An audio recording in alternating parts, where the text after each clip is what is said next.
Hide in the trunk. That was the last thing my loyal driver Eddie said to me before he shoved my 68-year-old body into the back of my own Lincoln town car and slammed the lid shut. Darkness swallowed me instantly. I could smell the stale scent of carpet cleaner and the faint odor of gasoline. I tried to shout to demand an explanation for why the man who had protected my family for 20 years had just assaulted me on the morning of my only son's wedding. But then I heard the voices. They were muffled but unmistakable. My daughter-in-law Vanessa and her husband's best friend Justin were standing right outside. What they said in the next 5 minutes didn't just break my heart. It turned my grief into cold, hard steel. Before I continue this story, let me know where you are watching from in the comments below. Hit like and subscribe if you have ever had to watch a wolf in sheep's clothing destroy someone you love.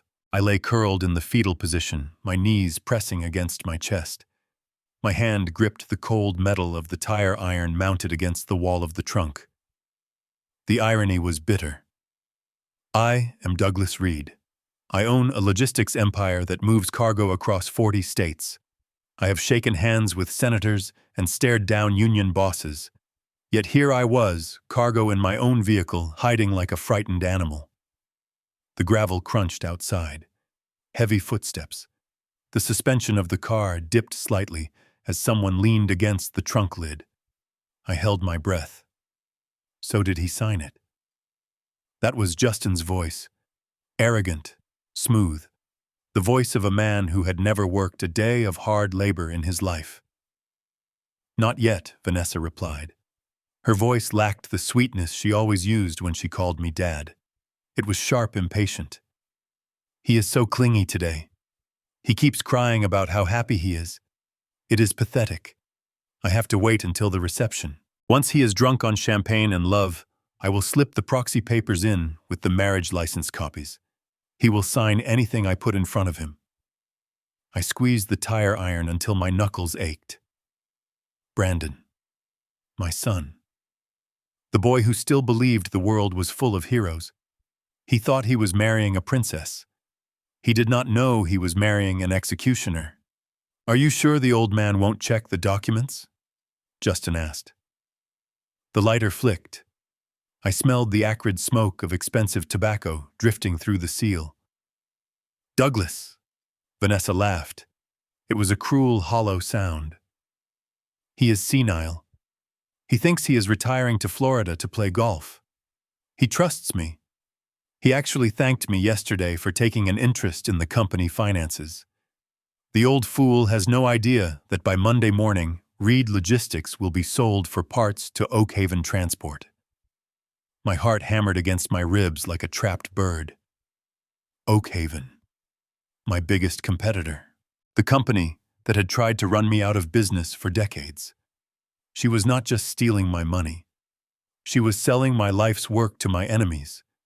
She was erasing the legacy my late wife Catherine and I had built from a single delivery truck. But what about the baby? Justin lowered his voice, but in the silence of the trunk, it sounded like a shout.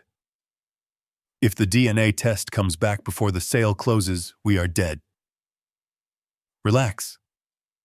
Vanessa sounded bored. Brandon is too stupid to ask for a test. He thinks he is going to be a daddy.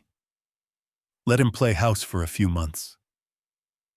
Once the sale is finalized and the money is wired to our offshore accounts in the Caymans, I will file for divorce. I will take half of what is left of his trust fund, and then we disappear. The baby will have your eyes, Justin. We just have to hope he doesn't inherit Brandon's spinelessness. I bit my lip so hard I tasted copper. The baby, my grandson, the child I had already set up a college fund for, the child I had prayed would carry the Reed name. It was a lie, another biological weapon used to disarm us. They finished their cigarettes. I heard the butts hit the gravel. Let's go, we have a wedding to fake, Justin said. The weight lifted off the car. Their footsteps faded toward the venue. Silence returned to the dark trunk, but inside my head, there was a roaring fire. I did not feel fear anymore. I did not feel sadness. The Douglas Reed who had entered this trunk was a tired old man ready to retire. The man lying in the dark now was a soldier who had just been handed a rifle. The trunk popped open. Light flooded in, blinding and harsh. Eddie stood there. His face was pale sweat beading on his forehead. He offered me a hand. I took it and pulled myself out. My legs were stiff. My immaculate tuxedo was wrinkled. I stumbled slightly, and a wave of nausea hit me. I leaned over the grass and dry-heaved my body, rejecting the poison I had just ingested. Eddie put a hand on my shoulder to steady me. "I am sorry, boss," Eddie whispered. "I didn't know how else to make you believe me. I found the emails on Justin's laptop this morning. If I told you, you would have confronted them. They would have lied. You needed to hear it." I wiped my mouth with a silk handkerchief. I straightened my spine. The nausea passed, replaced by a cold, calculating clarity. I looked at Eddie. This man had driven my son to school. He had driven my wife to chemotherapy appointments. He had just risked his job and his freedom to save me. "You did good, Eddie." My voice sounded different, deeper, rougher. "Close the trunk. What do we do now? Do we call the police? Do we cancel the wedding?" Eddie asked, his hands trembling slightly. I looked toward the white tent in the distance. I could hear the string quartet playing Pachelbel's canon. It was a beautiful day for a wedding. The sun was shining. The flowers were blooming. And the sharks were circling. No police. Not yet. I adjusted my cufflinks. I smoothed down my jacket. If we stop this now, they claim it is a misunderstanding. They spin a story. They walk away. Vanessa is smart. She covers her tracks. I turned to Eddie. My eyes felt dry. I had no tears left for these people. "We go to the wedding," I said. Eddie looked at me as if I was insane. "You are going to let him marry her." "I am going to let him sign the papers," I said, walking toward the car door to check my reflection in the window. I fixed my tie. It was perfectly straight. But not the papers, she thinks. "Eddie, I need you to take the car. Go to the city. Pick up Sarah Jenkins. Tell her to bring the red file, the one we prepared for a hostile takeover." "And Eddie?" "Yes, boss. Call the lab. I want a rush order on a DNA test. Find a glass Justin drank from. Find a hair from Vanessa's brush in the bridal suite. I want paper proof to go with what I just heard." I turned and began the long walk toward the wedding tent. Every step was heavy. I was walking toward my son's execution, and I was the only one who could stop it. But I couldn't save him by being a father today. I had to be a CEO.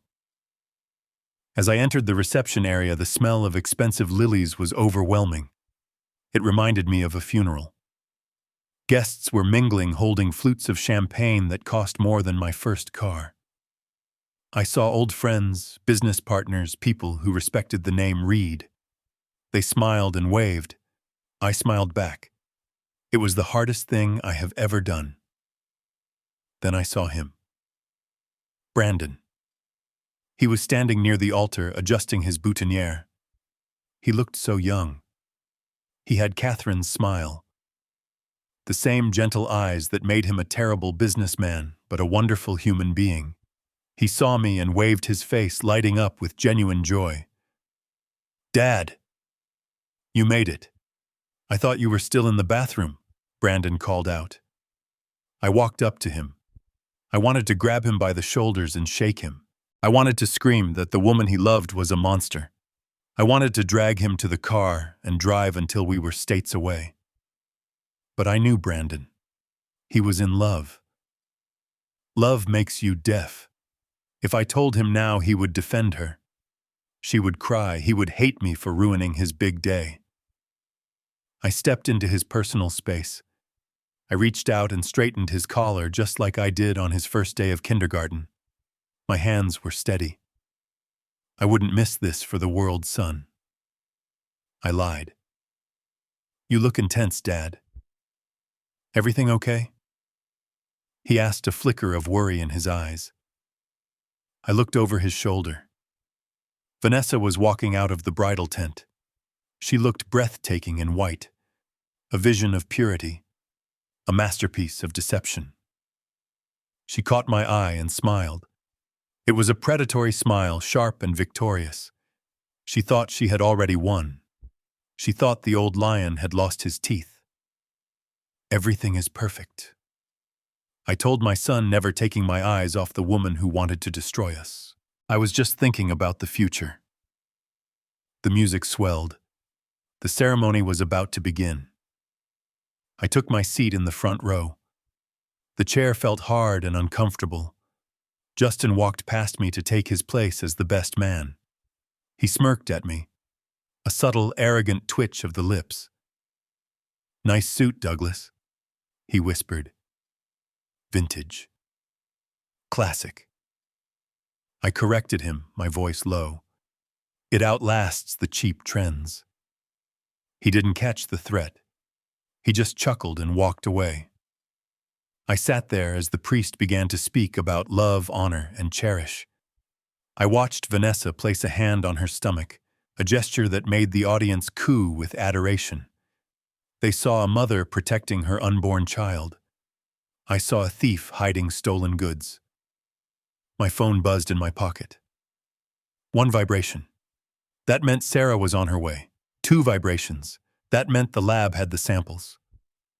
I closed my eyes for a brief second and summoned the memory of Catherine. When our warehouse burned down in '98, she didn't cry. She put on work boots and started clearing the rubble. She told me that ruin is just a chance to build something stronger. I opened my eyes. The sadness was gone. The pity for my son was gone. All that remained was the cold calculation of a man about to close the biggest deal of his life. I watched them exchange rings. I watched them kiss.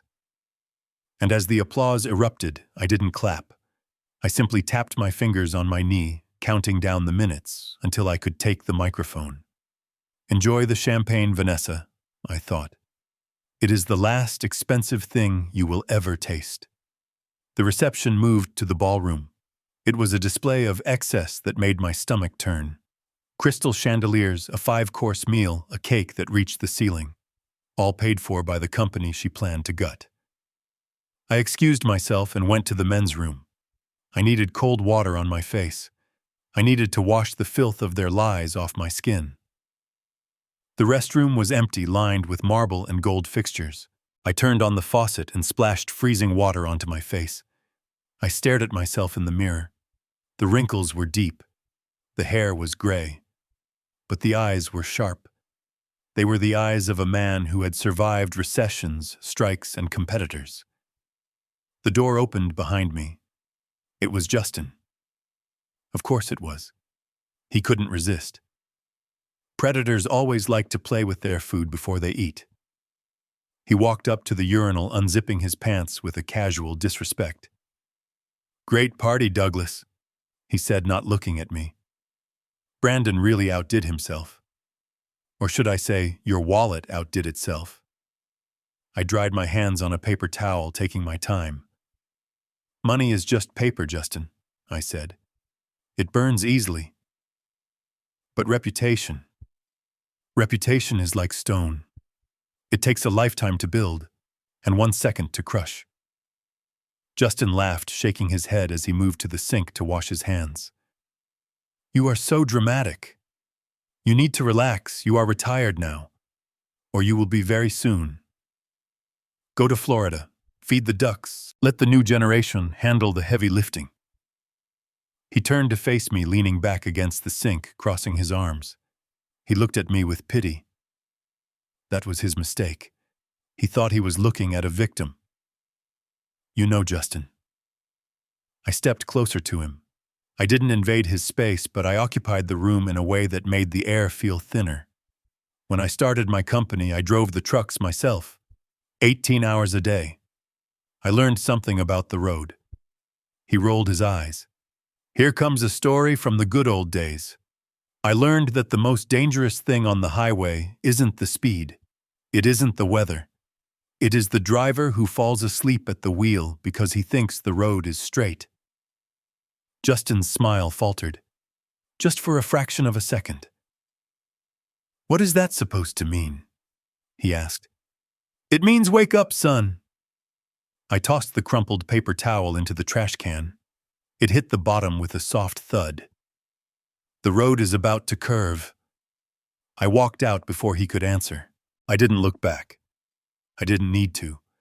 I had planted the seed of fear.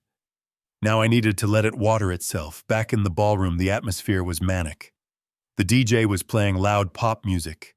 People were dancing. Brandon was in the middle of the floor, spinning Vanessa around. She looked radiant. She looked innocent. It was a terrifying performance. I saw her whisper something in Brandon's ear. She pulled him toward the main table. She reached under her chair and pulled out a leather folder. My breath hitched. This was it. The proxy papers. She was doing it right here in front of everyone, disguised as a romantic moment. I watched as she opened the folder. She pointed to a line at the bottom of a page. She handed Brandon a gold pen. I stood by the entrance 50 feet away.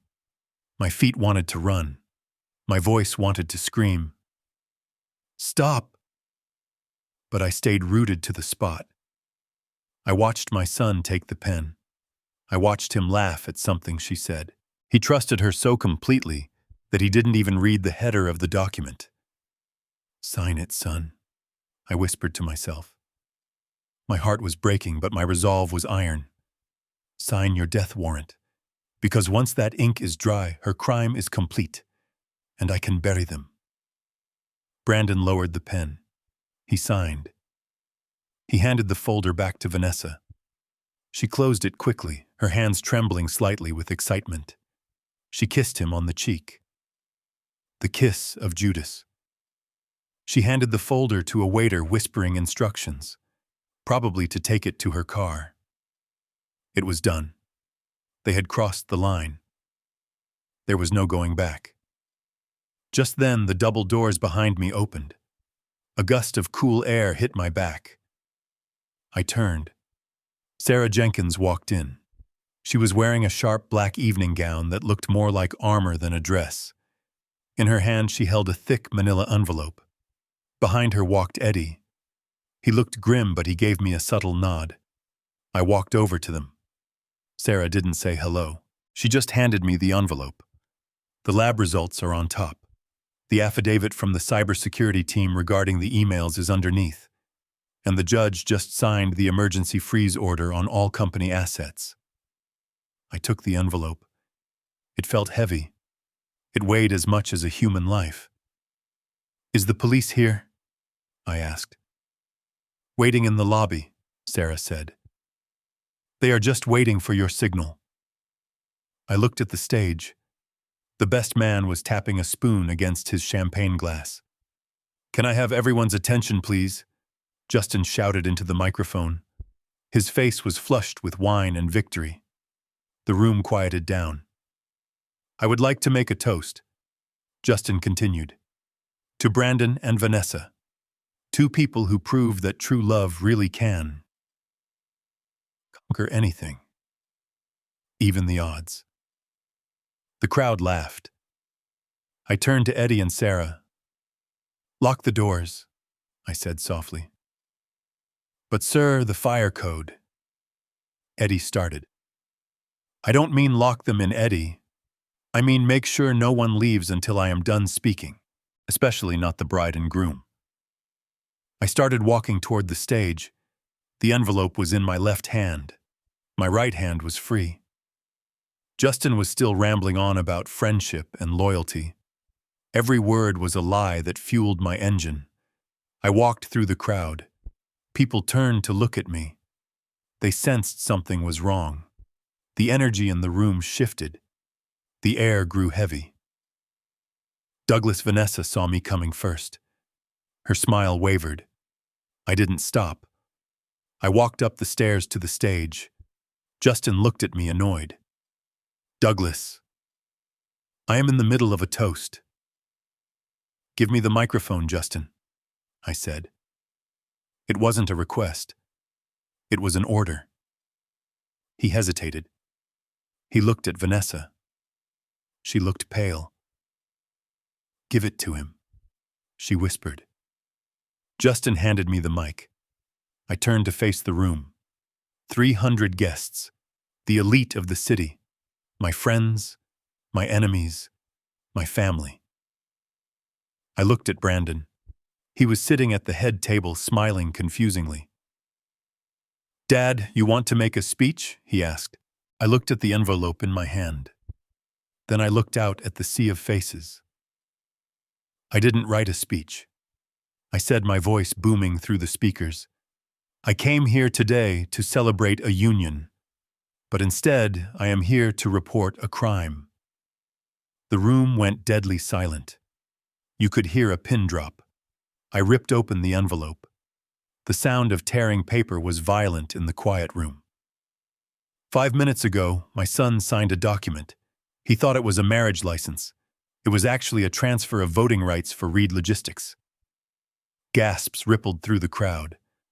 Brandon stood up. Dad, what are you talking about? Sit down, Brandon, I barked. The command was so forceful he collapsed back into his chair. I pulled out the DNA test.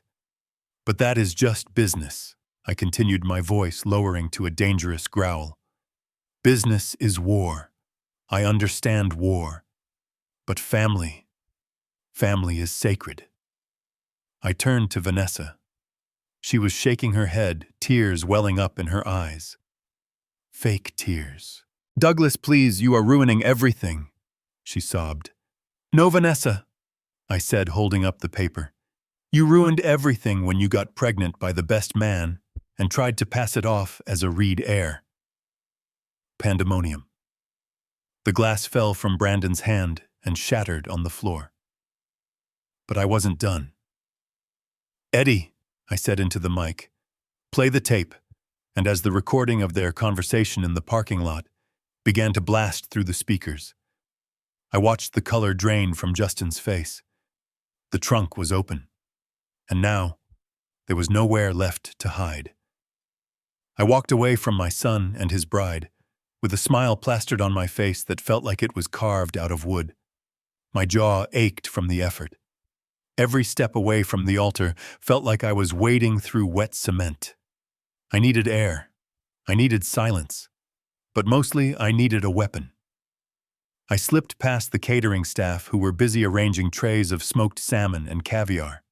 They nodded at me with deference. Good afternoon, Mr. Reed. Lovely ceremony, Mr. Reed.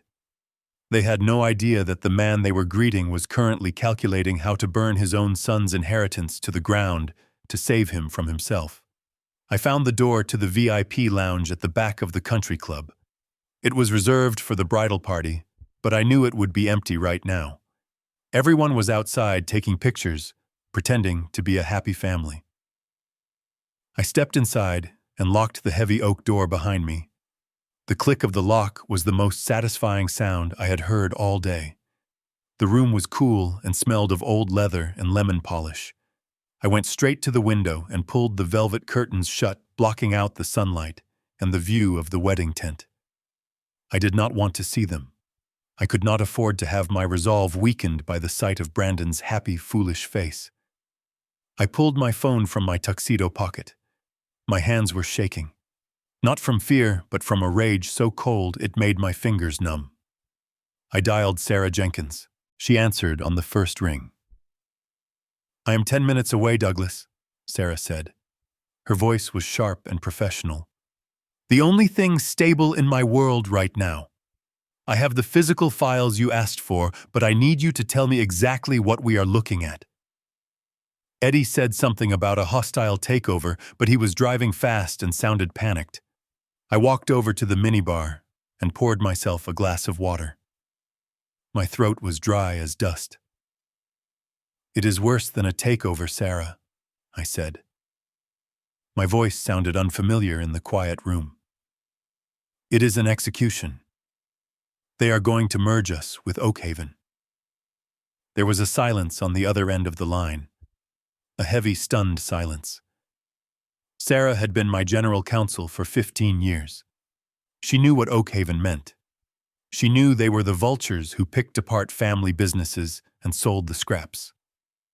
Oakhaven, Sarah repeated. Douglas, they cannot do that.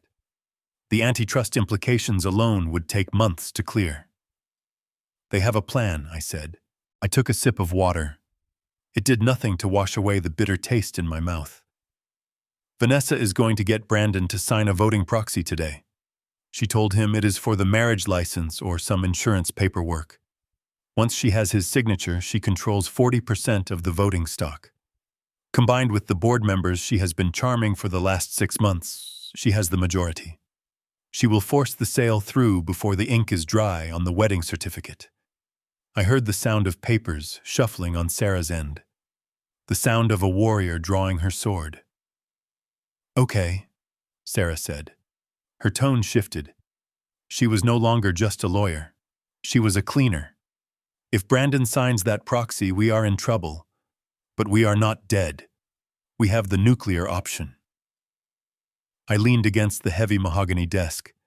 I closed my eyes and pictured my empire. Do it, I said. Douglas, listen to me, Sarah warned. If we trigger the competency clause, we are not just freezing the assets. We are publicly stating that your son is mentally unfit to manage his own affairs. We are humiliating him. If we do this, the court will freeze everything. The bank accounts, the trust funds, even his personal credit cards. He won't be able to buy a pack of gum, let alone a house. I opened my eyes. I looked at the dark wood of the desk.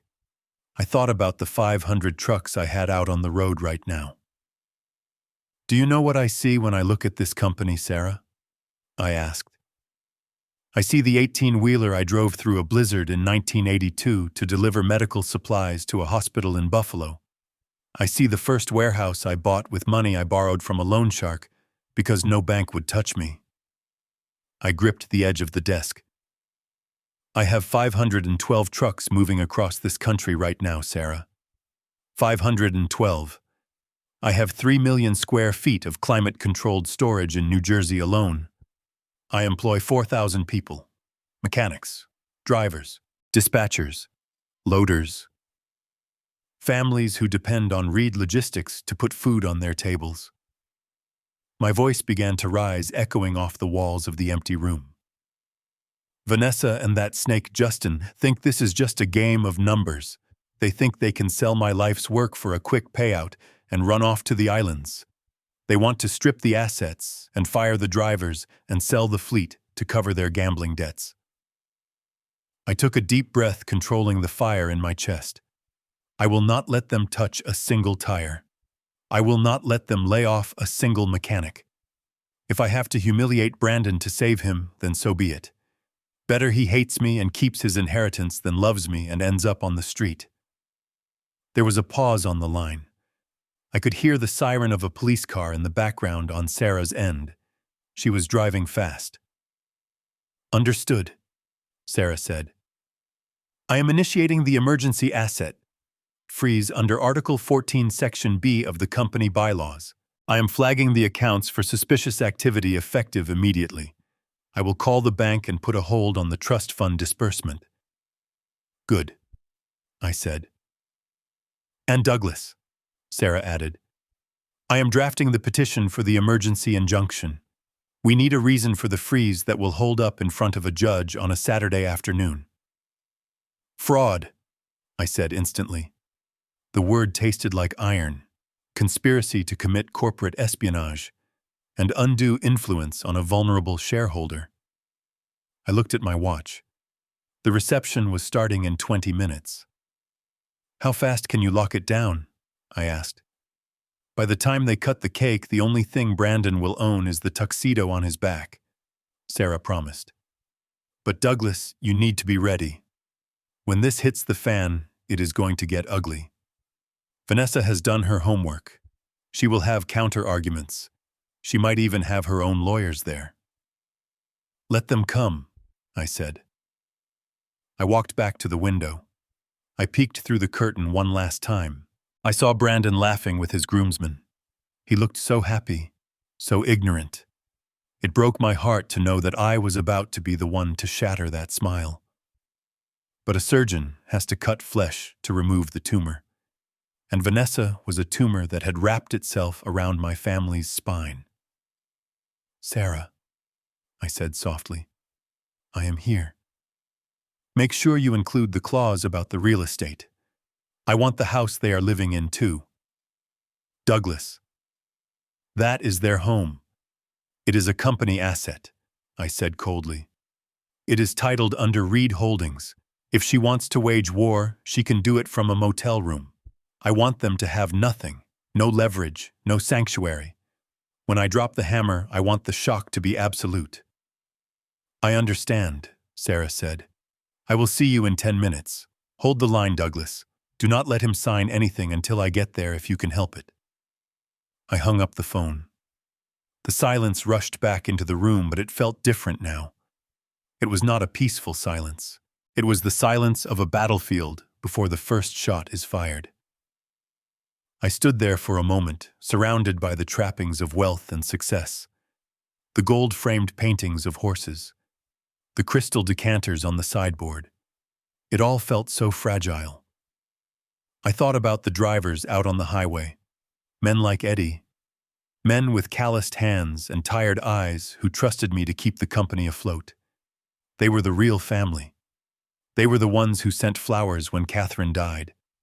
They were the ones who worked double shifts during the holidays to make sure presents got delivered. I was not just fighting for a bank account. I was fighting for them. I checked my appearance in the mirror above the fireplace. My face was pale, but my eyes were steady. I adjusted my cufflinks. I straightened my bow tie.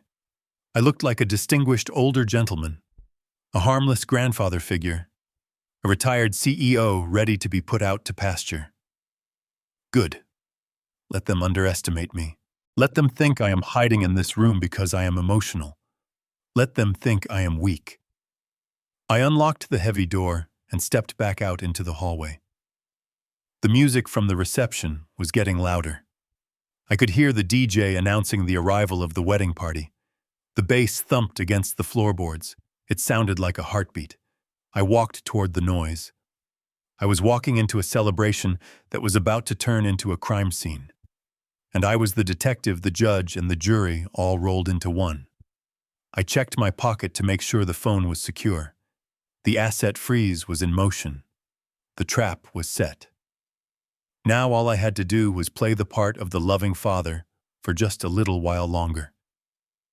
I walked past a waiter carrying a tray of champagne. "Sir, would you like a glass?" he asked. I stopped. I looked at the bubbling gold liquid. "No, thank you, son," I said. "I need to keep a clear head." I continued down the hall.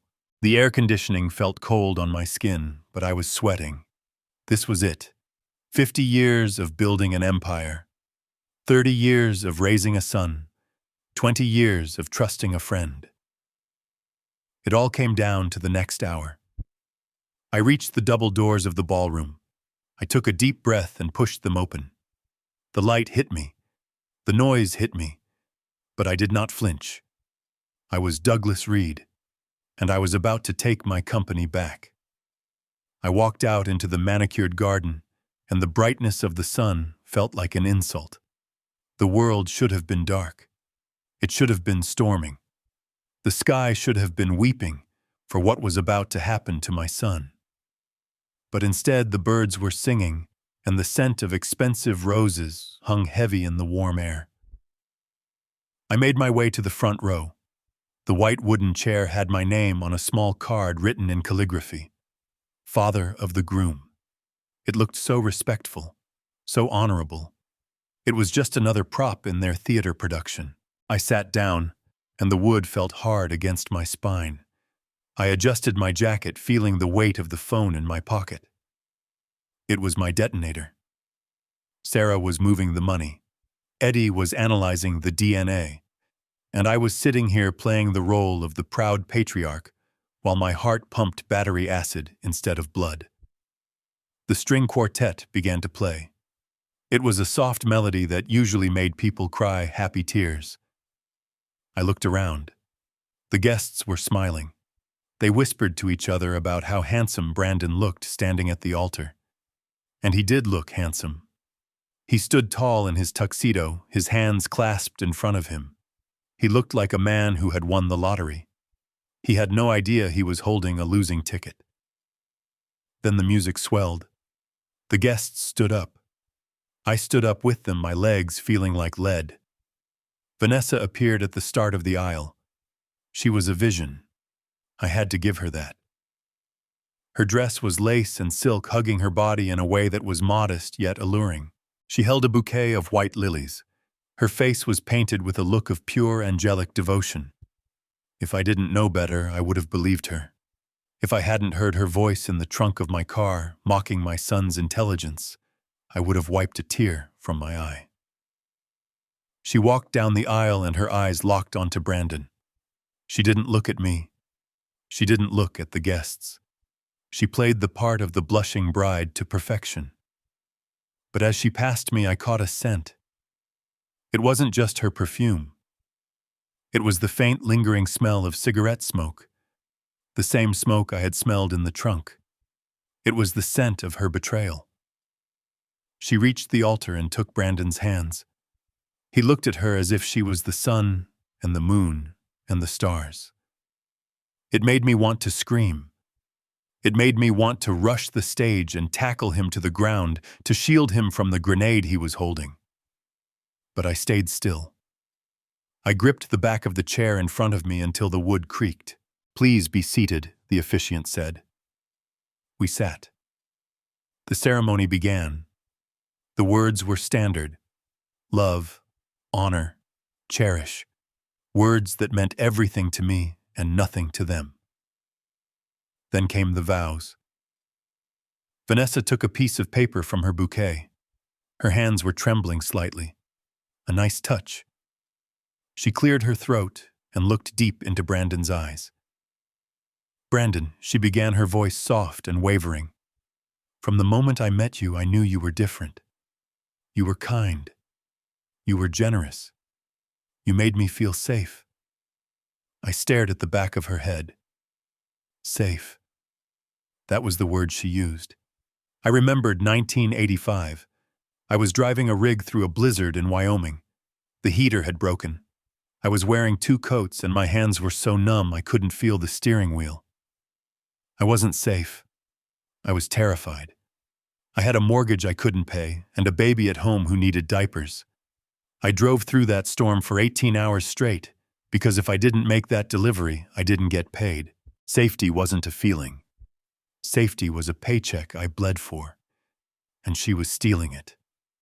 I promised to stand by your side. Vanessa continued, her voice gaining strength. To help you carry the weight of your responsibilities. To be your partner in building our future. Building. The word echoed in my head. I remembered the strike of 2004. The union had shut down the East Coast operations. I stood on the loading dock for 3 days straight, loading boxes myself.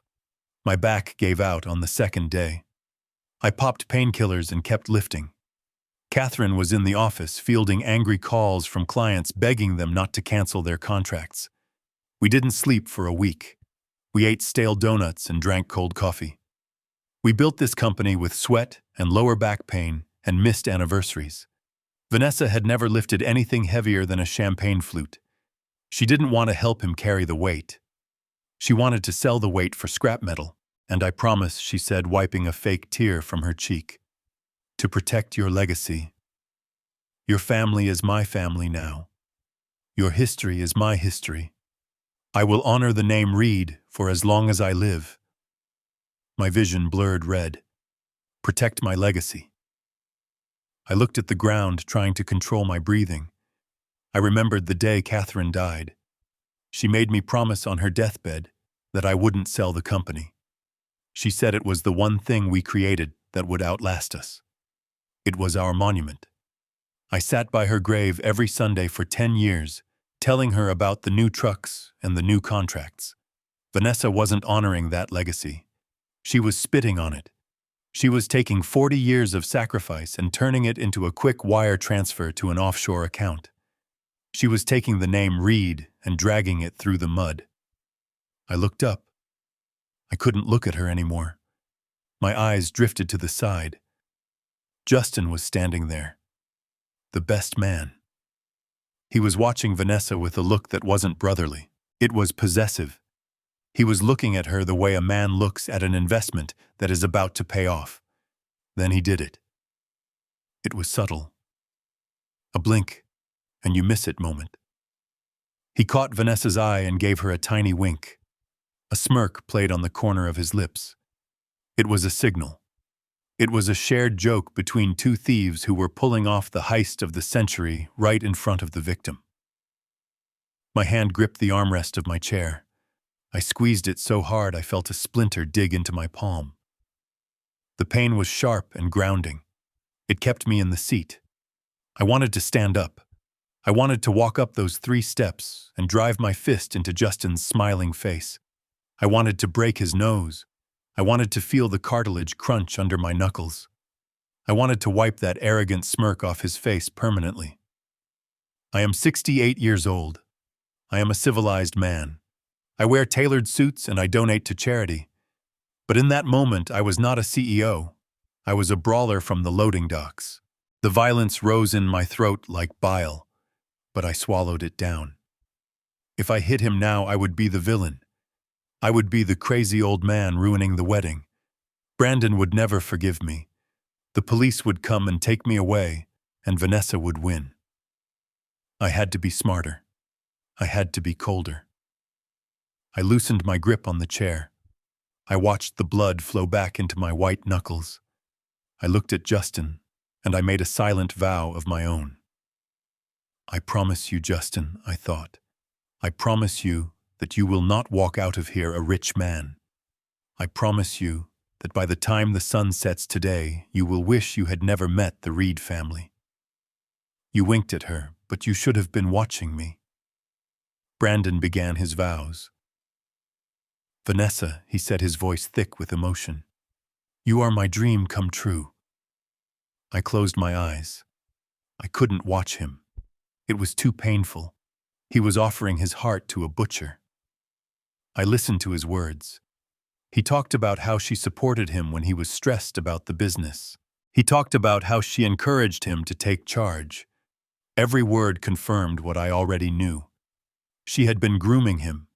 She had been playing on his insecurities, feeding his ego, making him think he was a titan of industry so he would sign those papers. She had manipulated his desire to make me proud. She had weaponized his love for me against me. That was the unforgivable sin. She could have taken the money. I could make more money. But she had taken my son's innocence.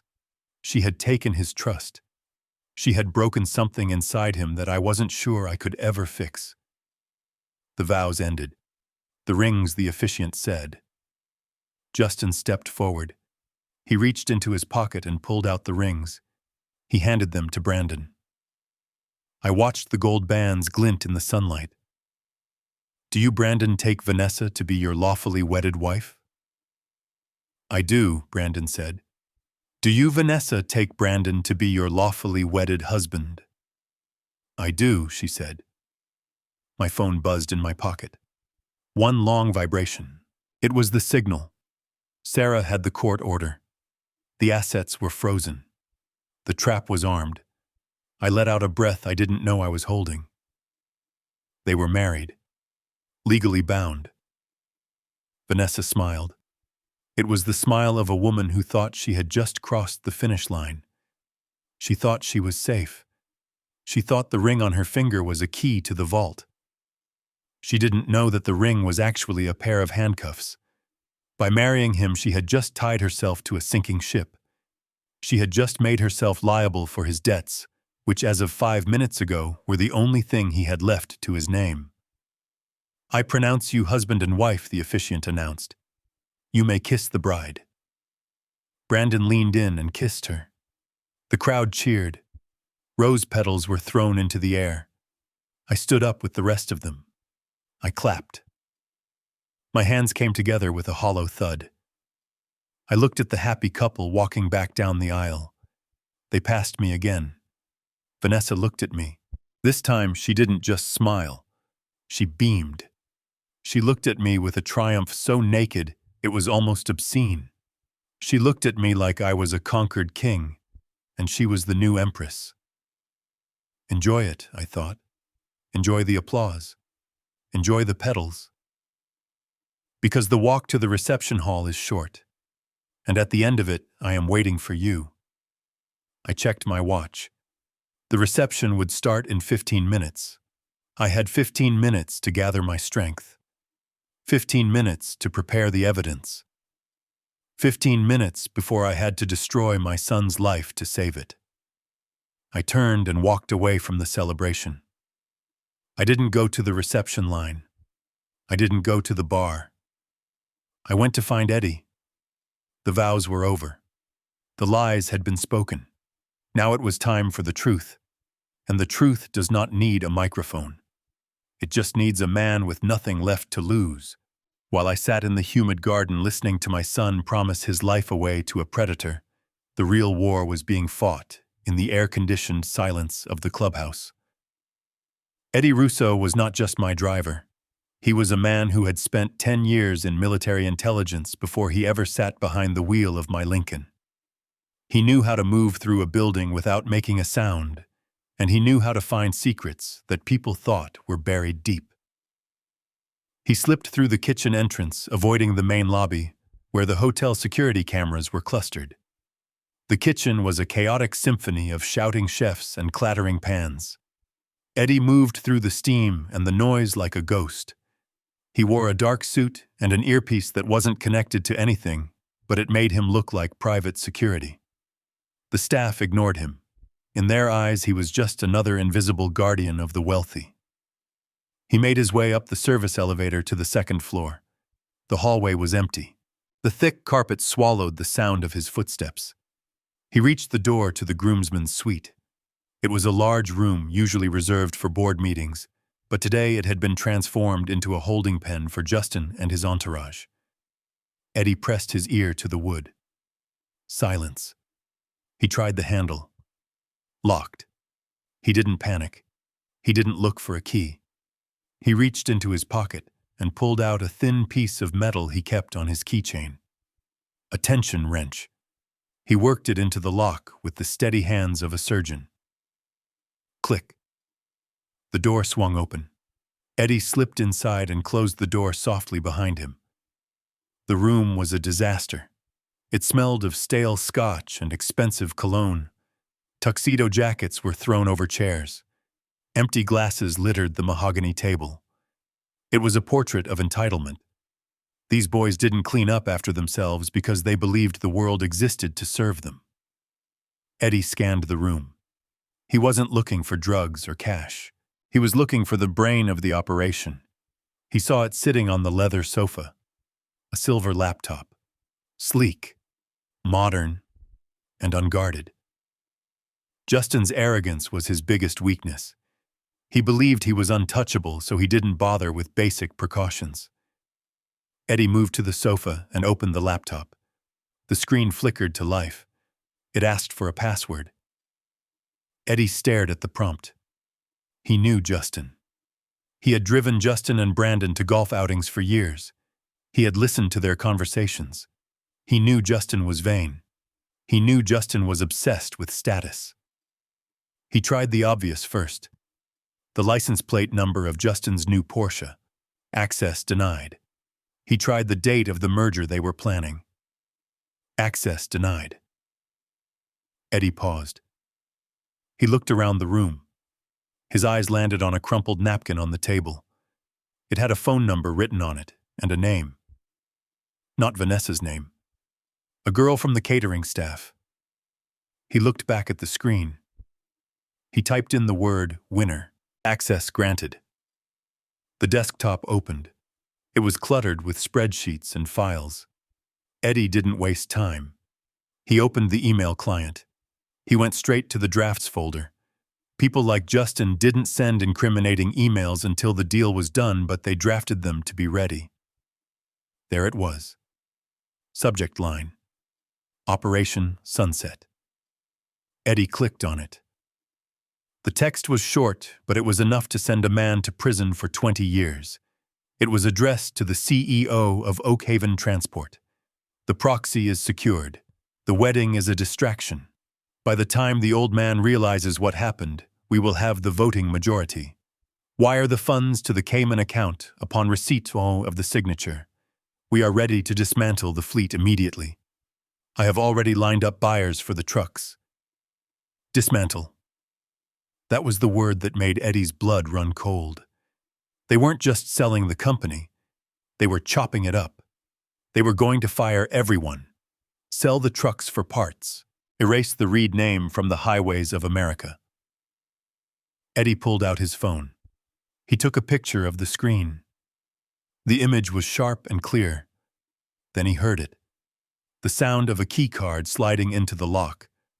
Someone was coming in. There was no time to run. The closet was too far. The bathroom door was wide open. Eddie dropped to the floor and rolled behind the long leather sofa just as the door handle turned. He pressed his body flat against the carpet. He held his breath. 2 pairs of footsteps entered the room. "Did you get the file?" A female voice. It wasn't Vanessa. It was the wedding planner. "I think he left it on the table." A male voice. Probably a waiter. They walked further into the room. Eddie could see their shoes under the gap of the sofa. Shiny black dress shoes and heels. They stopped right in front of the sofa. "God, it smells like a frat house in here," the woman said. "These rich kids are pigs. Just find the seating chart so we can fix the table arrangement," the man said. "The mother of the bride is complaining about being next to the kitchen." Eddie lay perfectly still. His heart was hammering against his ribs, but his muscles were relaxed. He was a predator hiding in the grass. If they looked over the back of the sofa, he would be caught. He would have to incapacitate them. He didn't want to hurt anyone, but he wasn't leaving without that laptop. He heard papers shuffling on the table. "Here it is," the woman said. "Let's go, I need a drink." They turned to leave. "Wait." The man stopped. Eddie tensed. His hand moved to his belt. "The laptop is open," the man said. So what? The woman replied. "It was closed when we came in earlier. Maybe Justin came back and forgot to close it. Who cares? Come on. We have 10 minutes before the guests arrive at the reception." The man hesitated. Eddie could feel the man's eyes scanning the room. He was sensing something was wrong. Instinct was a funny thing. Even civilians had it. "Fine," the man said. They walked out. The door clicked shut. Eddie waited 5 seconds. 10 seconds. He exhaled. He scrambled up from behind the sofa. He looked at the laptop one last time. He forwarded the email to Sarah's encrypted server. Then he forwarded it to his own secure cloud storage. 2 copies. Always have a backup. He closed the laptop. He wiped the keys with his handkerchief to remove his fingerprints. He placed it back on the cushion, exactly at the angle he found it. He checked the room. Nothing was out of place. It looked exactly like a room full of drunk, careless men had left it. He moved to the door and listened again. The hallway was clear. He slipped out. He walked back to the service elevator. He didn't run. Running attracted attention. He walked with purpose. He walked like a man who belonged there. He made it to the ground floor and out the back exit. The fresh air hit his face. He pulled out his phone and dialed my number, but then he remembered I was at the ceremony. He called Sarah instead. "I have the smoking gun," he said, as he walked toward the parking lot where my Lincoln was waiting. "It is worse than we thought, Sarah. They are gutting the company. They are selling the fleet for scrap." I heard Sarah gasp on the other end of the line. "Did you get proof?" I have the email from Justin to Oakhaven outlining the liquidation plan. It is time-stamped. It proves premeditated fraud. Good, Sarah said.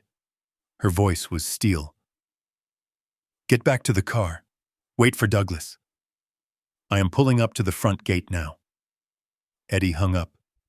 He got into the driver's seat of the Lincoln. He looked in the rearview mirror. He saw his own reflection. He looked calm. But inside he was burning. He had driven me for 20 years. He had watched Brandon grow up. He had taught the boy how to throw a baseball when I was too busy working. He loved that kid, and now he had the evidence that would destroy the kid's happiness. But it was necessary. Pain is a teacher, Eddie whispered to the empty car. He started the engine.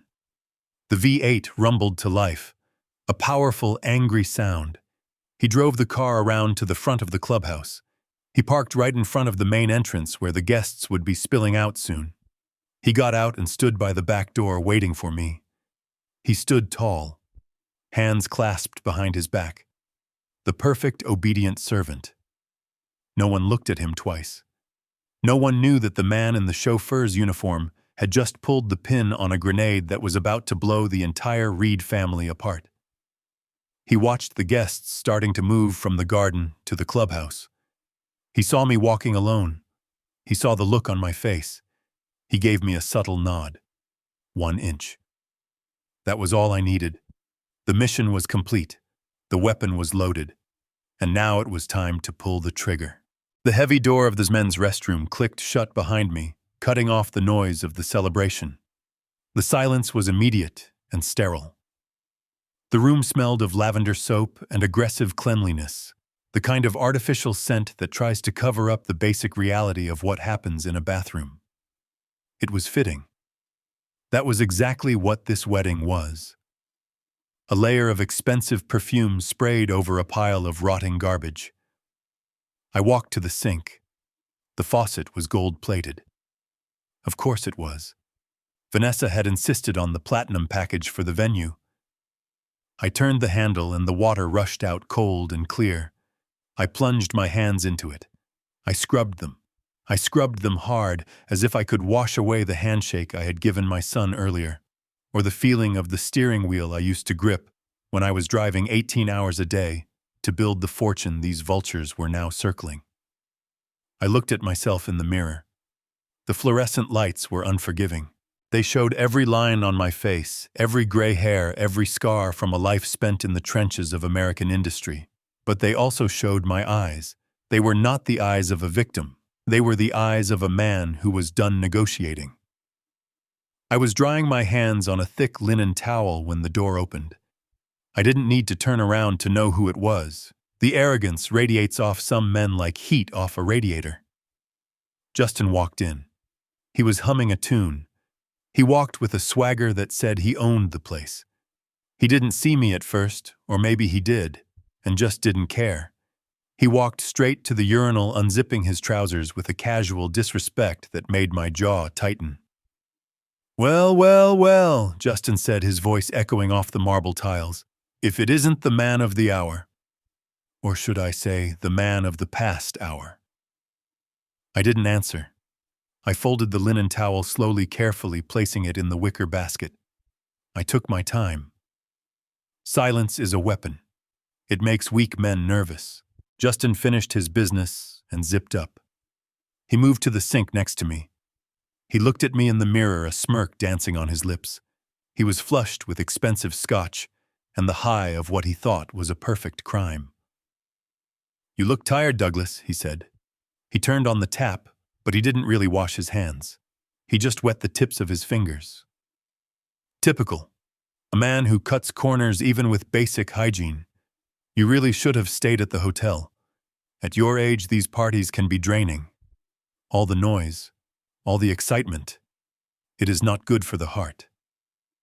He laughed at his own joke. It was a cruel sound, a sound that belonged in a high school locker room, not a wedding. I turned slowly to face him. I didn't smile. I didn't frown. I just looked at him the way a hawk looks at a field mouse that has wandered too far from its hole. I am fine, Justin, I said. My voice was low and steady, the rumble of a diesel engine at idle. In fact, I haven't felt this awake in years. Justin chuckled, shaking his wet hands into the sink, sending droplets of water onto my suit jacket. He didn't apologize. That is the adrenaline kicking in, he said. It is a biological response to stress. You are worried about Brandon. You are worried about the company. But you don't need to be. We have got it covered. Brandon is going to step up, and I am going to be right there beside him, helping him, guiding him. Guiding him, I repeated. Is that what you call it? Justin stopped smiling. He sensed a shift in the air. The temperature in the room seemed to drop 10 degrees. What is that supposed to mean? He asked, narrowing his eyes. I took a step closer to him. Just one step. But it invaded his personal space. It forced him to look up at me. I am taller than him, broader. He goes to the gym to look good in a t-shirt. I built my muscles lifting crates of engine parts. There is a difference in the density of a man who works for vanity and a man who works for survival. I said that guidance is a funny word. A GPS guides a truck, but if you program the wrong coordinates, the truck drives off a cliff. Justin rolled his eyes and leaned back against the counter, crossing his arms. He was trying to look bored, but I saw his Adam's apple bob. He was swallowing hard. You are so dramatic, Douglas, he scoffed. This is why Brandon needed to take over. You are stuck in the old ways.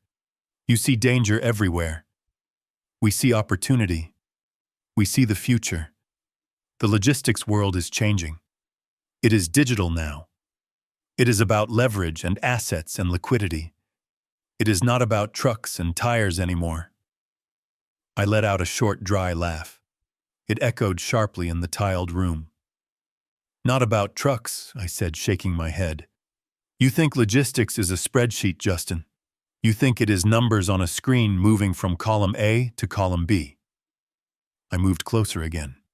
He tried not to flinch, but his shoulders rose toward his ears.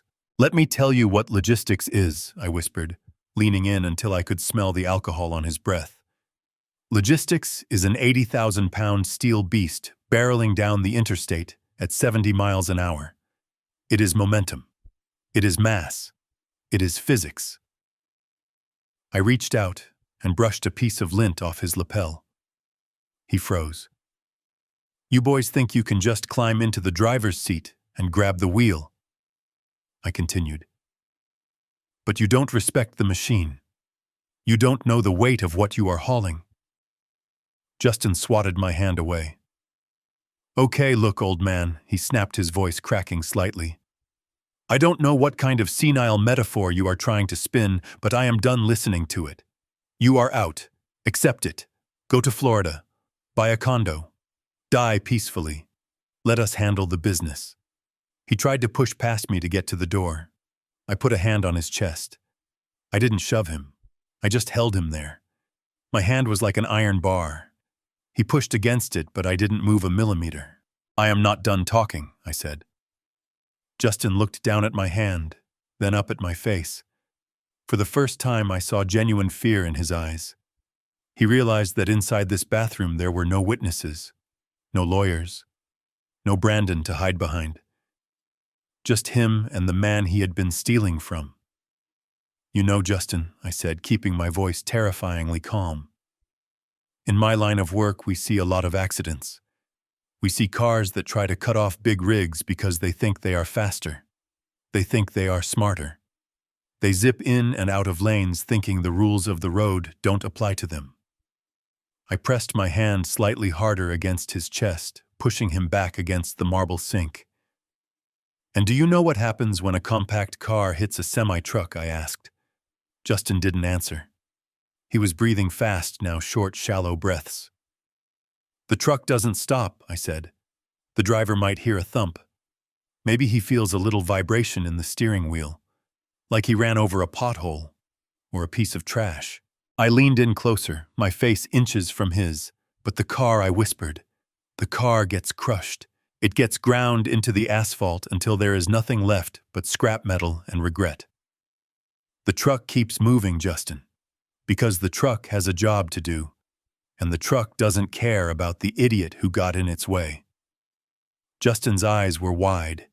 He was pale. The sweat was beading on his forehead, now visible under the harsh lights. "Are you threatening me?" he squeaked. "Me." I pulled my hand back and smoothed my own tie. Number 1. I am not a violent man, Justin. I am a businessman. I am just giving you a lesson in physics. I stepped back, giving him room to breathe. He gasped air like a drowning man. "You are insignificant," I said, looking at him with pure disgust. "You are a bug on a windshield. You think you have won because you tricked a boy who loves you. But you forgot about the man who raised him. You forgot that I have spent 40 years crushing competition that was smarter, richer, and more ruthless than you will ever be." Justin straightened his jacket, trying to regain some dignity. But it was gone. He looked small. He looked cheap. "You are crazy," he muttered. "You are actually losing your mind. I am going out there. I am going to tell everyone you assaulted me." "Go ahead," I said, waving my hand toward the door. Tell them. Tell them the old man scared you with a story about trucks. See who believes you. See who respects you." He glared at me, but there was no power behind it. He was shaking. "But remember one thing, Justin," I called out as he reached for the door handle. He stopped but didn't turn around. "When that truck hits you," I said, "and it will hit you, don't expect the driver to hit the brakes. We have a schedule to keep." He ripped the door open and fled into the hallway. The door swung shut slowly on its pneumatic hinge. I stood alone in the silence again. I looked back at the mirror. I took a deep breath. My heart rate hadn't even gone up. I adjusted my cuffs. I checked my teeth. I looked like a perfect gentleman. I reached into my pocket and touched the phone. The trap was set. The prey was frightened. Now he would be sloppy. He would run back to Vanessa. He would whisper to her that I was acting strange. They would accelerate their plan. They would get desperate. And desperation makes people make mistakes. I walked to the door. I opened it, and the music from the ballroom washed over me. It was loud. It was festive. It was the soundtrack to a funeral, and only I knew who was in the casket.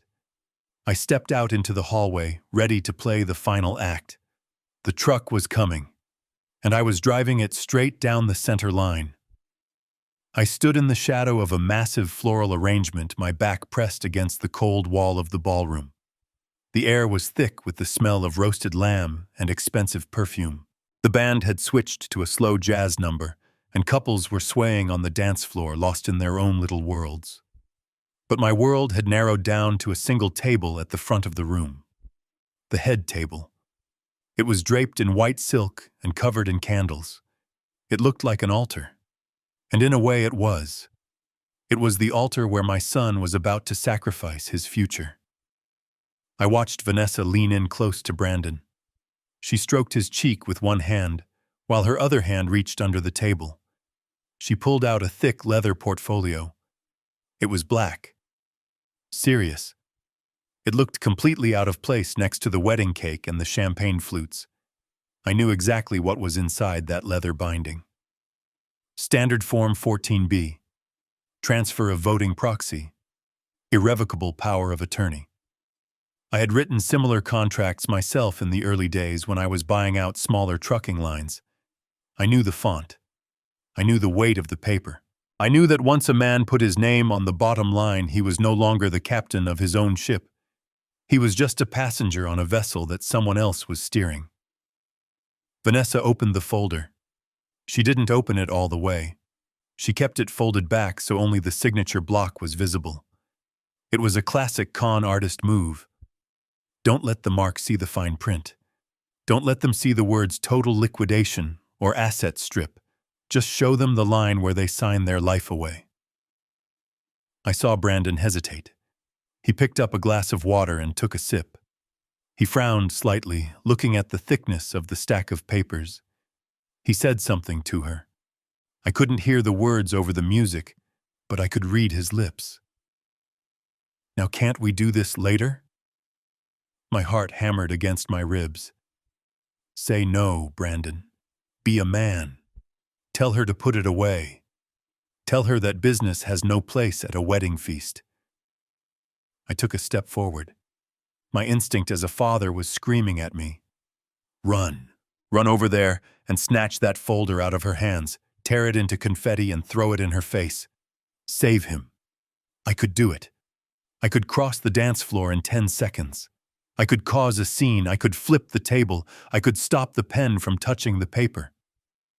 But then I stopped. I froze. A cold, hard logic washed over me. It was the same logic I used when I had to fire a dishonest manager or cut a losing route. If I stopped him now, what would happen? Vanessa would cry. She would claim I was controlling. She would say I didn't trust them. Brandon would defend her. He would look at me with anger and resentment. He would say I ruined his wedding. And worst of all, no crime would have been committed. Attempting to get a signature isn't a felony. It is just a conversation. If I stopped him now, they would walk away. They would still be married. She would still be his wife. And she would just try again tomorrow, or next week, or next month. She would whisper poison in his ear until he signed it in private where I couldn't protect him. No. I clenched my fists at my sides. For the trap to work, the animal has to take the bait. For the police to make an arrest, the crime has to be completed. I needed him to sign it. I needed him to commit the act that would strip him of his inheritance. I needed him to lose everything so that I could legally destroy her. It was a terrible calculation. To save my son, I had to let him destroy himself. I had to let him jump off the cliff so I could catch him at the bottom. I watched Vanessa lean closer. She whispered something in his ear. I saw her lips move. It is just for our security, baby. It is insurance. In case anything happens to your dad. She was using his fear of losing me to rob him. She was using his love to blind him. Brandon looked at her. He looked at the woman he thought was his soulmate. He didn't see the wolf. He saw a sanctuary. He reached into his tuxedo pocket and pulled out a gold fountain pen. It was a gift I had given him when he graduated college. Engraved on the side were the words, "Integrity first." The irony tasted like ash in my mouth. He was about to use the pen of integrity to sign a fraudulent document. My breath hitched in my throat. Don't do it, son. Please. But my feet stayed rooted to the floor. I forced myself to watch. I forced myself to witness every second of it. Brandon uncapped the pen. The gold nib glinted under the chandelier lights. He lowered his hand to the paper. I felt a tear slide down my cheek. Just one. It was hot and angry. This was the death of my son's innocence. The Brandon who woke up this morning believing in fairy tales was about to die. And the man who would wake up tomorrow would be scarred forever. The pen touched the paper. He signed. He signed with a flourish. A big, looping signature. Then he turned the page. Vanessa pointed to another line. He signed again. And again. 3 times. Voting rights. Power of attorney. Beneficiary transfer. Triple tap. Vanessa closed the folder quickly. She didn't hug him. She didn't kiss him. She grabbed that leather portfolio with a speed that was almost frightening. She clutched it to her chest like it was a newborn baby. I saw the look on her face. It wasn't love. It wasn't relief. It was hunger. She looked like a vampire who had just tasted blood for the first time in a century. She looked over Brandon's shoulder and her eyes scanned the room. She was looking for Justin. She wanted to signal him. She wanted to tell him that the heist was complete. The vault was open. The money was theirs. She didn't see me in the shadows. She didn't know that the man standing in the dark was the only thing standing between her and a prison cell. She handed the folder to a waiter who was hovering nearby. I recognized him. He wasn't regular staff. He was one of their people. He took the folder and disappeared toward the back exit. It was done. The crime was consummated. Brandon smiled at her and took a sip of his champagne. He looked relaxed. He thought he had just secured his marriage. I let out a long, slow breath. The tension in my shoulders didn't leave, but it changed shape. It turned from anxiety into resolve. I wiped the tear from my face. I checked my watch. The asset freeze Sarah initiated would have hit the banking system 3 minutes ago. Right now, at this very second, the digital alarms were going off at the headquarters of Oak Haven Transport. They would try to execute the transfer using the digital copy of the signature, but the system would reject it. The trap had snapped shut. I adjusted my tie. I smoothed the lapels of my jacket. I stepped out of the shadows. I didn't look at the guests. I didn't look at the band. I walked straight toward the stage where the microphone stood waiting. My son had just signed his death warrant. Now it was time for his father to commute the sentence. I walked past the table where the wedding planner was fussing over the cake. "Excuse me," I said. She looked up, startled. "Is it time for the speeches, Mr. Reed?" I didn't stop walking. "Yes," I said, my voice sounding like gravel grinding against steel. "It is time." I climbed the 3 steps to the stage. The wood echoed under my dress shoes. I looked out at the sea of faces. 300 people. Friends. Rivals. Politicians. They were eating, drinking, laughing. They had no idea that the floor was about to drop out from under them. I looked at Brandon one last time. He was holding Vanessa's hand. "Forgive me, son," I thought. "This is going to hurt you more than it hurts me. But one day when you are a father, you will understand. Sometimes you have to break the bone to reset it so it heals straight." I reached out and wrapped my hand around the microphone stand. The metal was cold. I looked at Vanessa. She was still clutching her champagne glass, oblivious to the doom that was standing 20 feet away. Then she looked up. She saw me. She saw the look in my eyes. And for the first time all day, the smile dropped from her face. She knew. Deep down in her black heart, she knew. The game was over. I tapped the microphone. Thump, thump. The sound boomed through the speakers, silencing the room like a gunshot. "Good evening, everyone," I said. My voice didn't shake.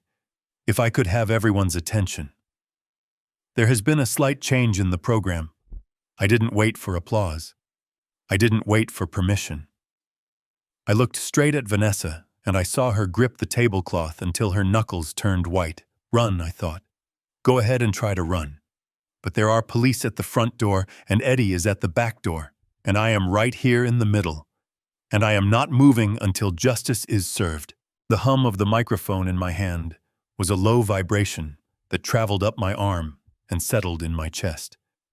It was a live wire waiting for a spark. The room was still buzzing with the confused murmur of 300 guests who were trying to process why the father of the groom had interrupted the reception. They looked at me with a mixture of curiosity and annoyance. To them, I was just an old man who had had too much to drink and wanted to ramble about the good old days. They wanted the music back. They wanted the party to continue. They wanted the lie to go on because the lie was comfortable and pretty and came with an open bar. But I was not looking at the guests. I was looking past them.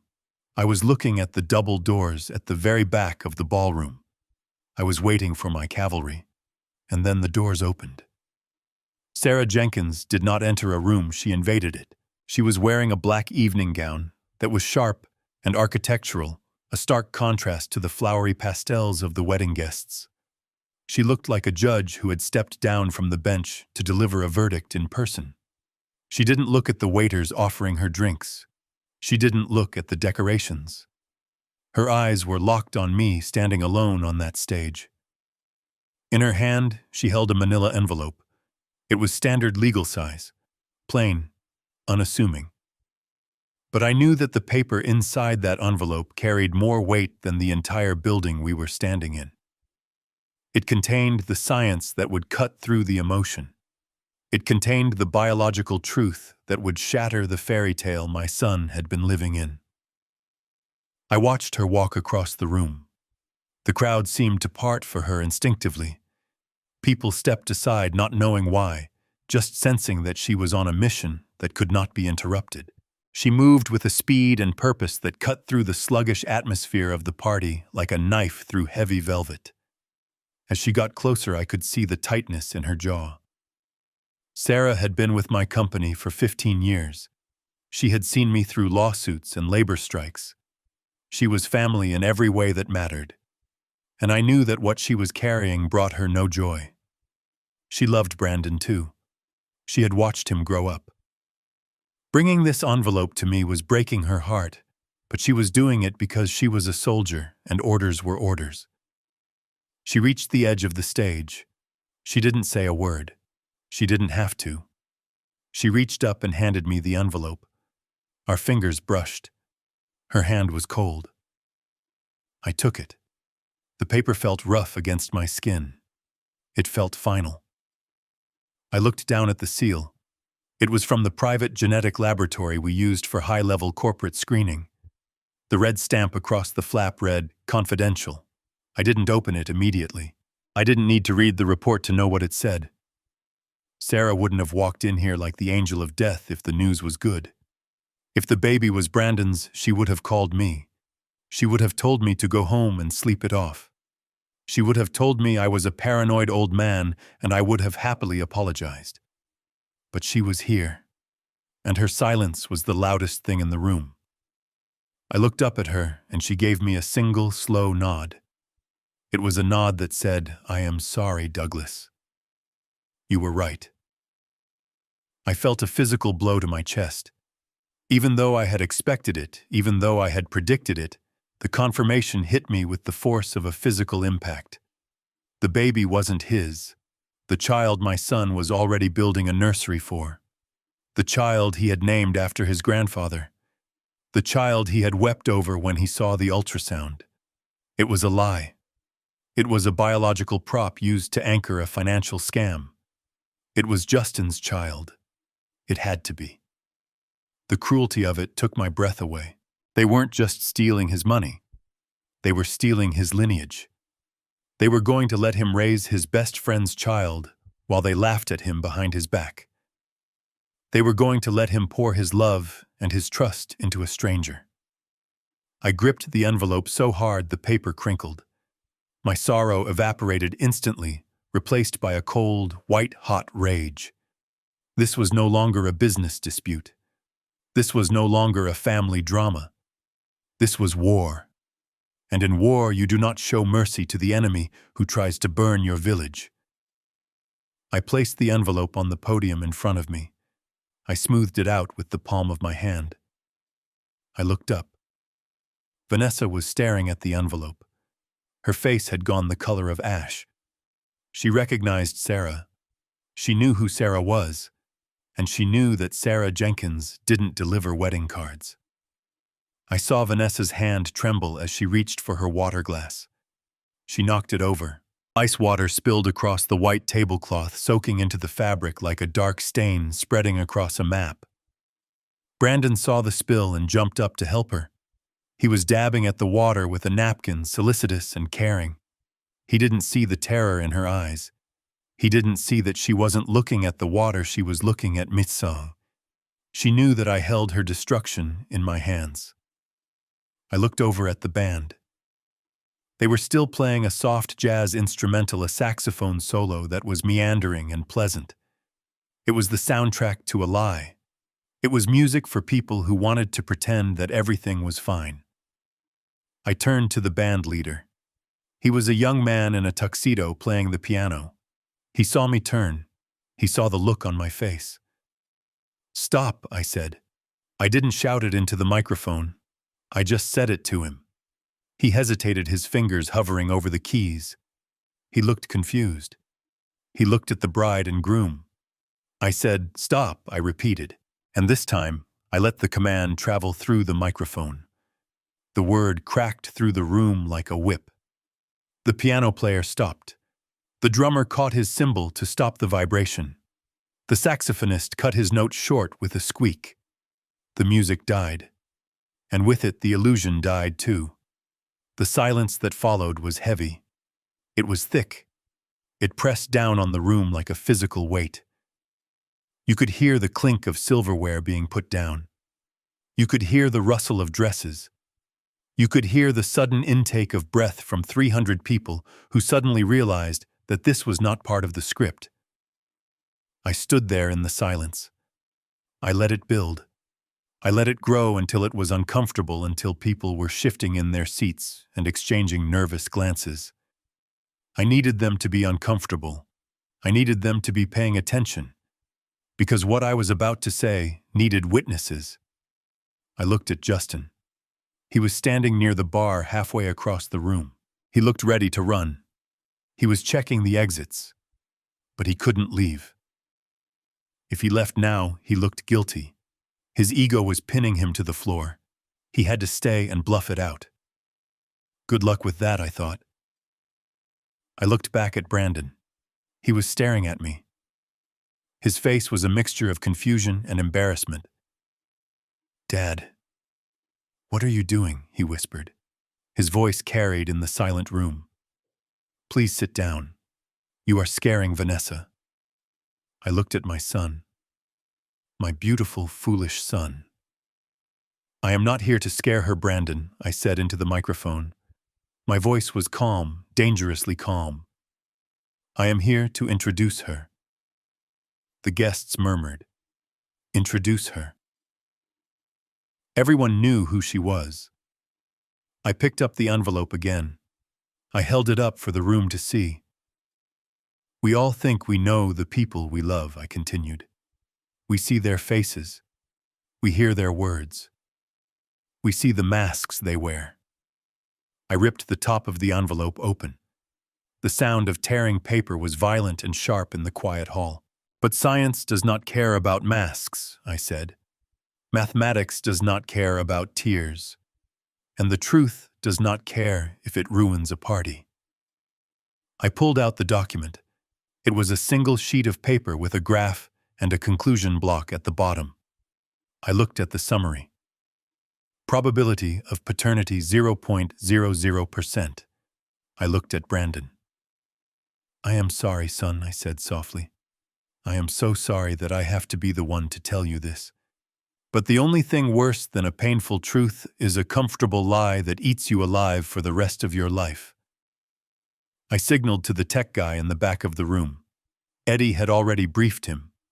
Eddie had paid him $500 cash to connect my phone to the main projector screen that was supposed to be showing a slideshow of the couple's childhood photos.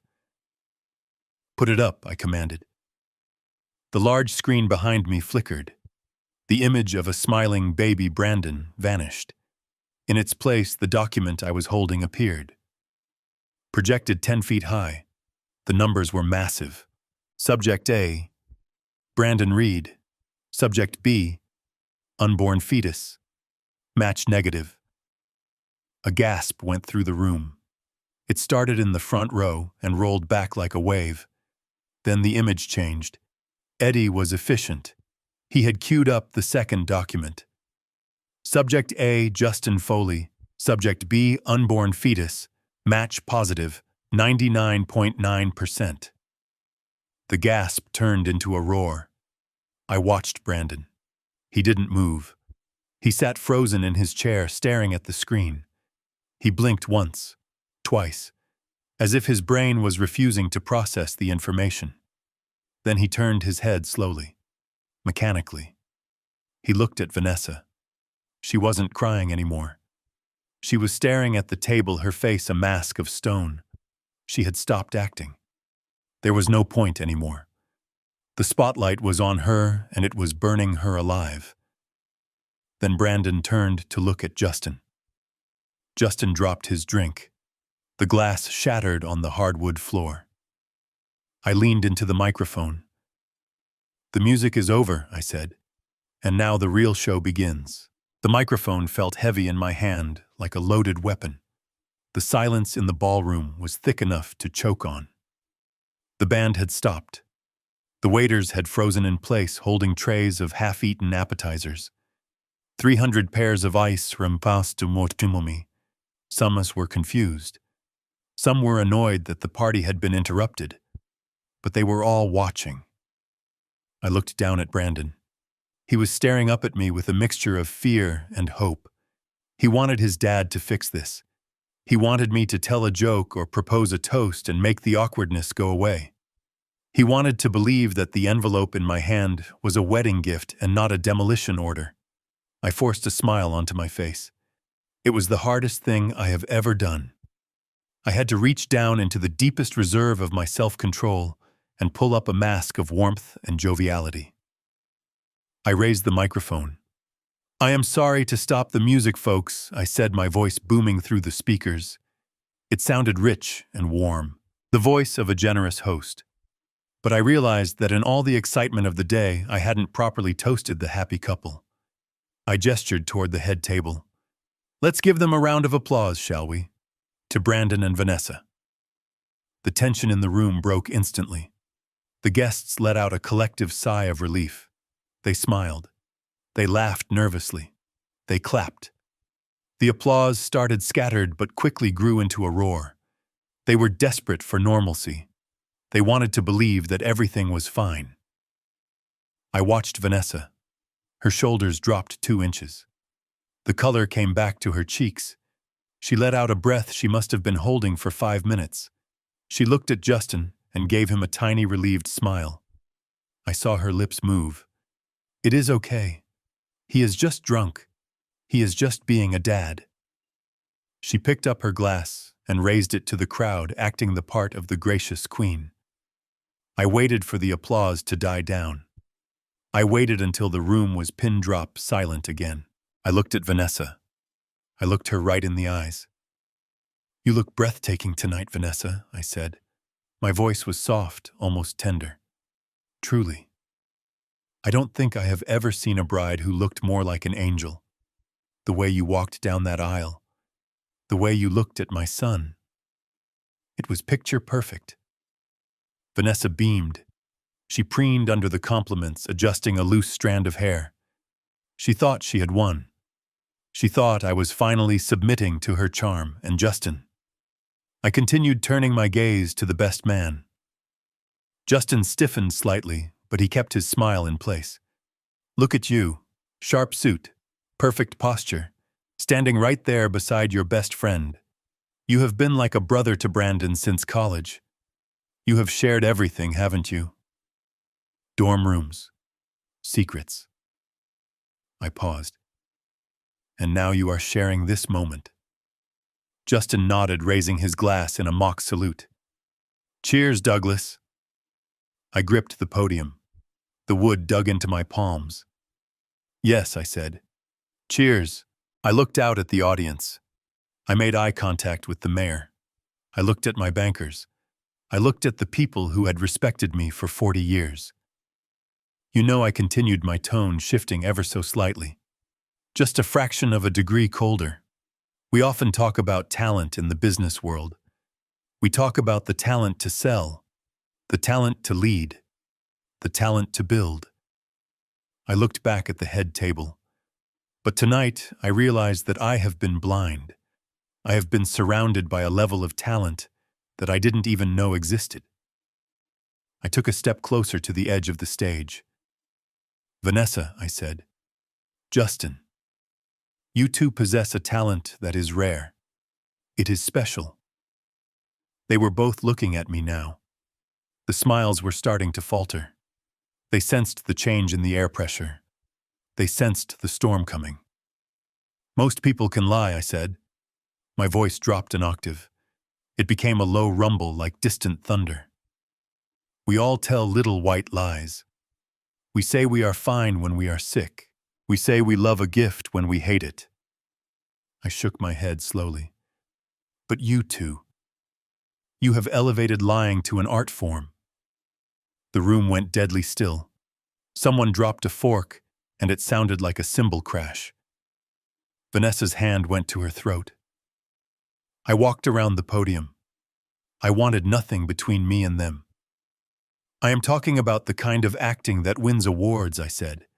The kind of performance where you look a man in the eye and tell him you want to carry his legacy while you are actively signing the contracts to sell it for parts. Vanessa stood up. "Douglas, please," she whispered. "You are drunk." "Sit down," I roared. My voice didn't need the microphone anymore. It was powered by pure, unadulterated rage. The force of my command pushed her back into her chair. "I am not drunk, Vanessa. I have never been more sober in my life." I held up the envelope. "You thought I was a senile old man, didn't you? You thought I was a checkbook with a pulse. You stood in the parking lot this morning while I was trapped in the trunk of my car, and you laughed. You laughed about how stupid Brandon is. You laughed about how easy it was to steal from us." I turned to the crowd. They looked horrified. They were witnessing a public execution, and they couldn't look away. "These two people," I said, pointing a shaking finger at the head table. "They didn't just come here to get married. They came here to commit a robbery. A robbery of my company. A robbery of my son's future. And a robbery of the truth." I looked at Justin. He was white as a sheet. He was looking for a way out. But Eddie was standing by the exit, arms crossed, looking like a stone golem. "Justin," I said, "you told me in the bathroom that you were the future. You told me that I was the past. You said I was a dinosaur who didn't understand how the modern world works." I laughed. It was a cold, harsh sound. "Well, let me tell you something about the past, Justin. The past keeps receipts." I ripped the rest of the envelope open. I pulled out the DNA test results. I didn't need the projector yet. I wanted them to hear it from me first. "You stood at this altar," I said, my voice trembling with intensity. "You handed my son the rings. You stood there and watched him pledge his life to a woman who is carrying your child." The gasp from the crowd was physical. It sucked the air out of the room. Brandon stood up. He knocked his chair over. "What did you say?" he asked. His voice was small, broken. I looked at my son. My heart broke for him, but I had to finish it. "Ask her, Brandon," I said softly. "Ask your wife. Ask your best man. Ask them why the baby's DNA doesn't match yours. Ask them why it matches Justin's with 99.9% accuracy." Brandon turned to Vanessa. She wasn't looking at him. She was looking at the table, her hands covering her face. He turned to Justin. Justin was backing away, holding his hands up. "Brandon, wait. It is not what you think. The old man is crazy. He faked the results." I slammed the papers down on the podium. "Faked," I yelled. "You think I faked the voice recording of you two planning the sale of the company? You think I faked the emails you sent to Oakhaven Transport?" I signaled to the tech booth. "Show them," I commanded. The huge screen behind me lit up. But it wasn't the DNA test this time. It was the email. The email Eddie had pulled from the laptop. The subject line was 10 feet tall. "Operation Sunset Liquidation of Reed Logistics." The text was clear for everyone to read. "Sell the fleet. Fire the staff. Transfer the cash." I turned back to the crowd. "This is who they are," I said. "This is the talent I was talking about. The talent to smile in your face while they stab you in the back." I looked at Vanessa. She had uncovered her face. She was crying now, but they were tears of panic, not remorse. "Get out," she screamed. "Get out of my wedding." "Your wedding?" I asked. I reached into my pocket and pulled out my phone. "I have some bad news about your wedding, Vanessa, and about your retirement plan." I held up the phone. "As of 10 minutes ago, the emergency court order has been processed. Every account associated with Reed Logistics is frozen. The trust fund is frozen. The credit cards are frozen." I took a step toward her. You signed those proxy papers, Brandon. You gave her the power. But she forgot one thing. Power is useless if there is no money to fuel it. I looked at Justin. And you? You thought you were merging with Oakhaven. I just got a text from their CEO. Once I sent him the proof of your corporate espionage, he pulled the deal. He doesn't want to go to jail with you. The room was spinning for them. I could see it. Their world was collapsing in real time. I looked at my son. He was standing in the wreckage of his life. He looked at me, and for the first time I saw the boy I raised, the boy who valued truth over comfort. He walked over to Justin. He didn't scream. He didn't punch him. He just reached out and ripped the boutonniere off Justin's lapel, the flower that marked him as the best man. He threw it on the ground and crushed it with his heel. Then he turned to Vanessa. He looked at her stomach, the stomach he had kissed this morning. "Get out," he whispered. Vanessa reached for him. "Baby, please." "Get out," he screamed. His voice broke. It was a sound of pure agony. I watched them. I watched the actors lose their audience. I watched the curtain fall. But I wasn't done. I picked up the microphone one last time. "There is one more thing," I said. "The police are waiting in the lobby. I think they have some questions about fraud and embezzlement."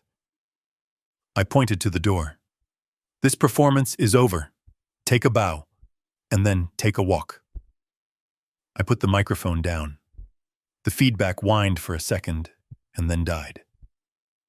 I stepped off the stage and walked toward my son. I didn't care about the guests. I didn't care about the scandal. I just wanted to be there when he finally fell apart. I stood on the stage and watched the chaos unfurl like a dark flag. The room was no longer a wedding reception.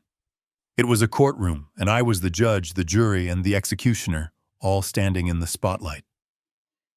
The DNA results were still burning on the screen behind me, a 10-foot-tall testament to infidelity. But infidelity is a moral crime. What came next was a federal one.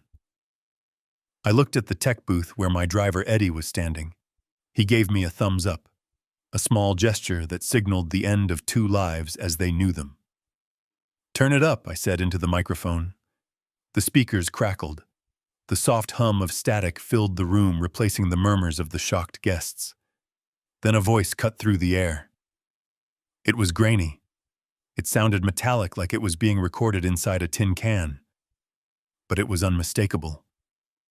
"He is senile. He thinks he is retiring to Florida to play golf." Vanessa's voice. I looked at her. She froze. Her hands were midway to her face to wipe away tears that had suddenly stopped flowing.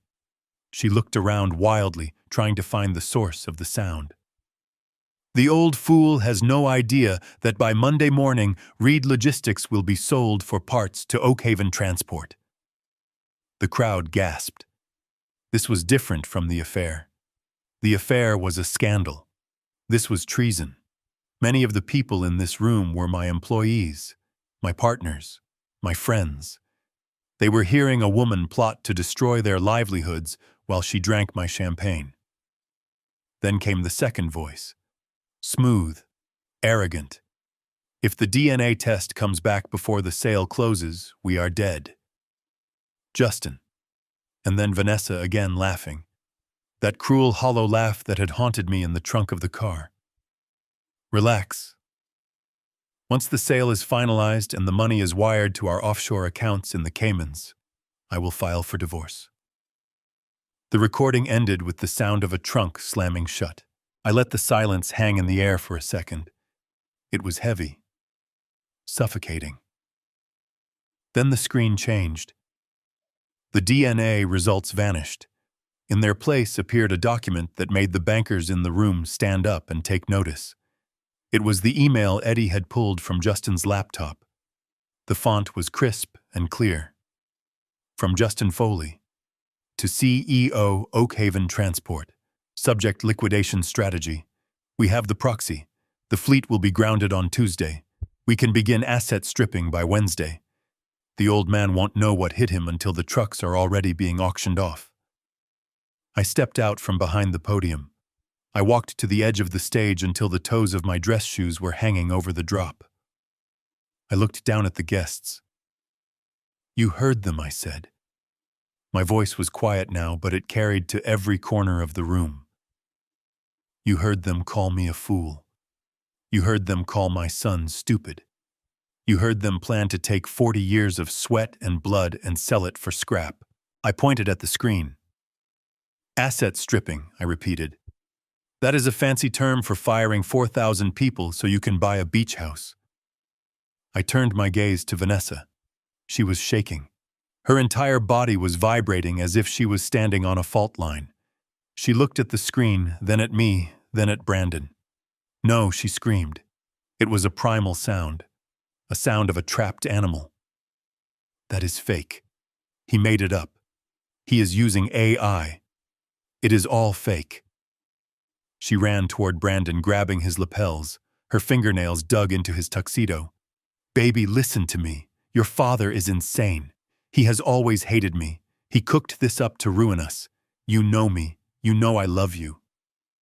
Brandon stood there like a statue. He didn't push her away. He didn't hug her. He just looked down at her hands on his chest.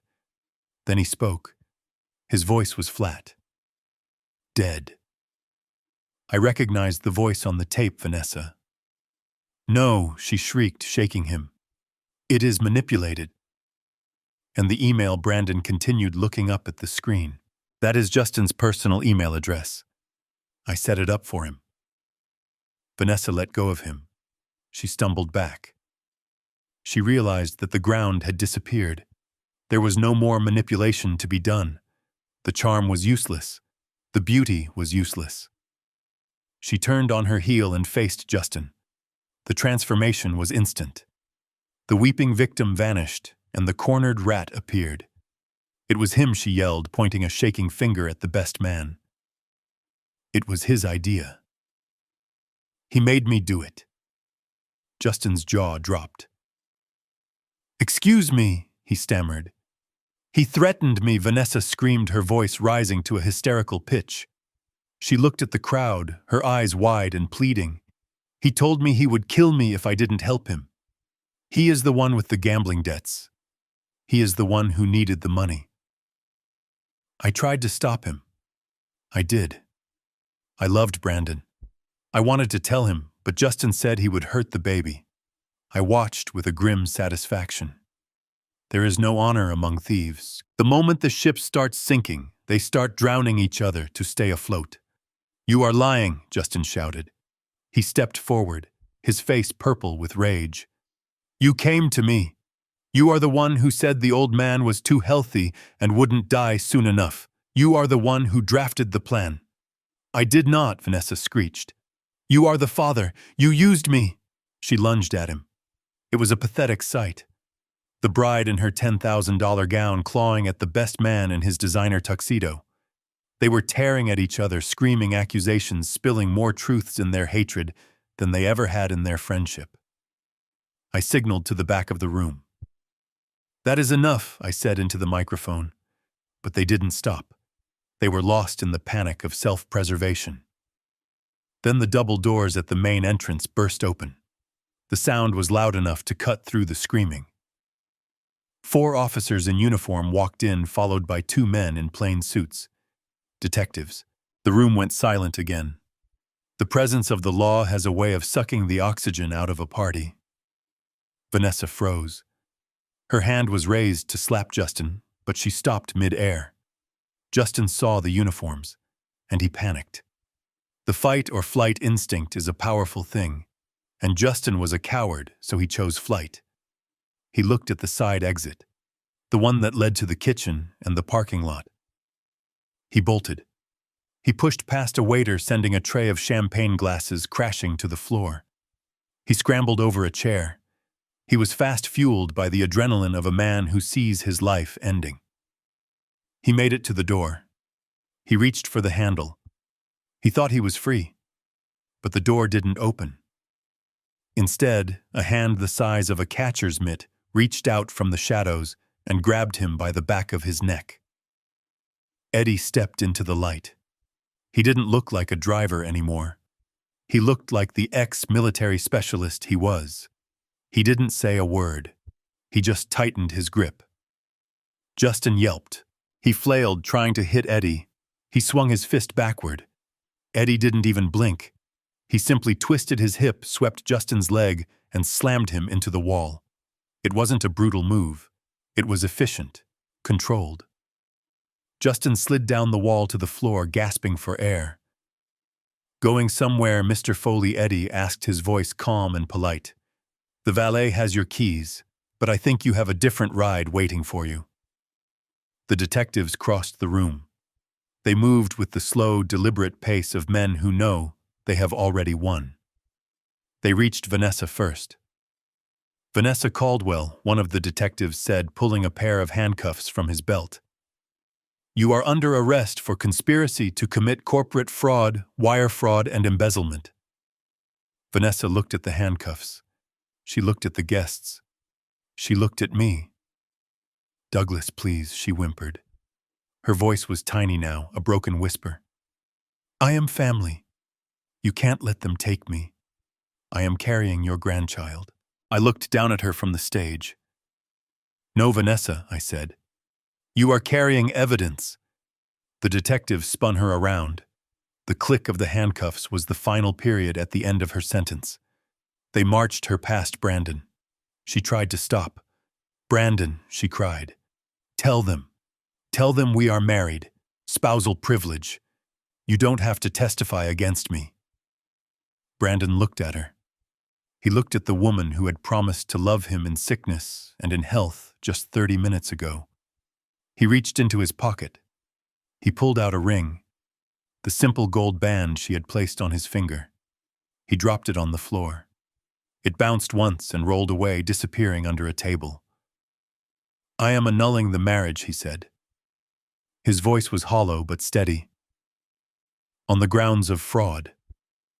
We were never married, Vanessa." "Not really." The detective pulled her away. She started screaming again, screaming that she would sue us, screaming that she owned half the company, but nobody was listening. She was just noise now. Other officers went to Justin. They hauled him up from the floor. He wasn't screaming. He was weeping. Ugly, snotty tears. He looked at me as they dragged him out. "I am sorry, Douglas," he blubbered. "I didn't mean it. It was just money." I didn't answer him. I didn't waste my breath. I watched them go. I watched the flashing lights of the police cars through the open doors reflect against the crystal chandeliers. Red and blue. Red and blue. The room was quiet. The guests were stunned into silence. I felt a wave of exhaustion hit me. The adrenaline was fading, leaving behind the aches and pains of an old man who had spent the morning in a car trunk. I looked at Brandon. He was standing alone in the middle of the dance floor. The wreckage of the wedding surrounded him. Broken glass, spilled water, the crushed flower. He looked small. He looked broken. I stepped off the stage. My legs felt heavy. I walked toward him. The guests parted for me. They didn't say anything. What could they say? "Great speech, Douglas. Sorry about the felony." I reached my son. He didn't look at me. He was staring at the spot where Vanessa had stood.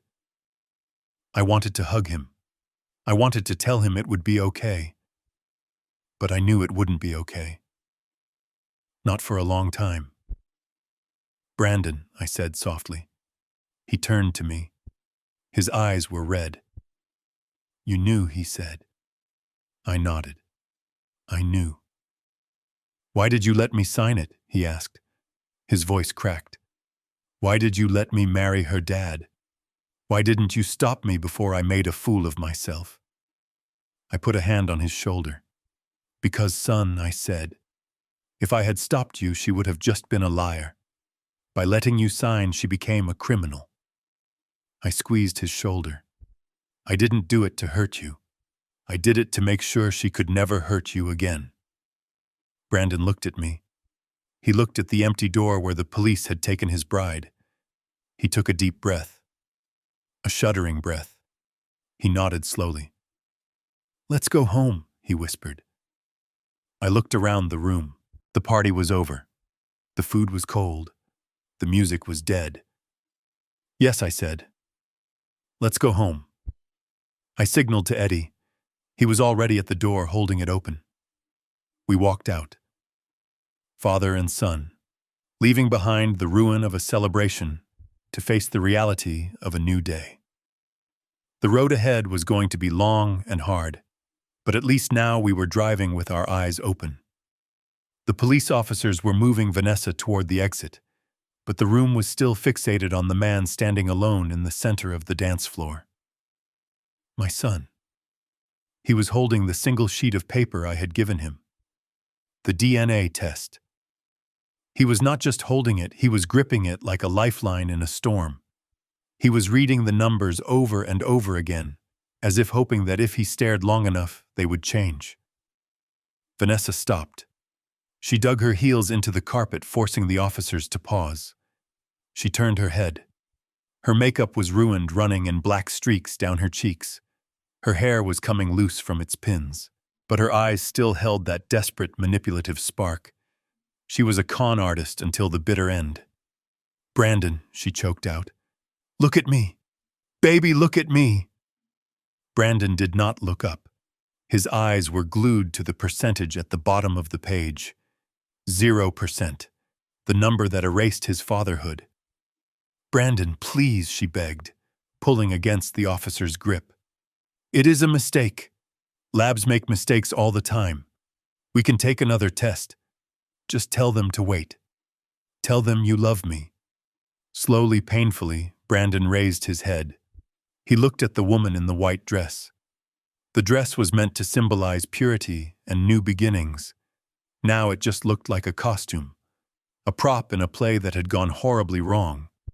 He looked at the handcuffs gleaming on her wrists. He looked at the police officer holding her arm the same way a groom should hold a bride. He took a step forward.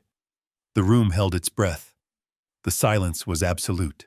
You could hear the hum of the air conditioning and the distant siren of an ambulance.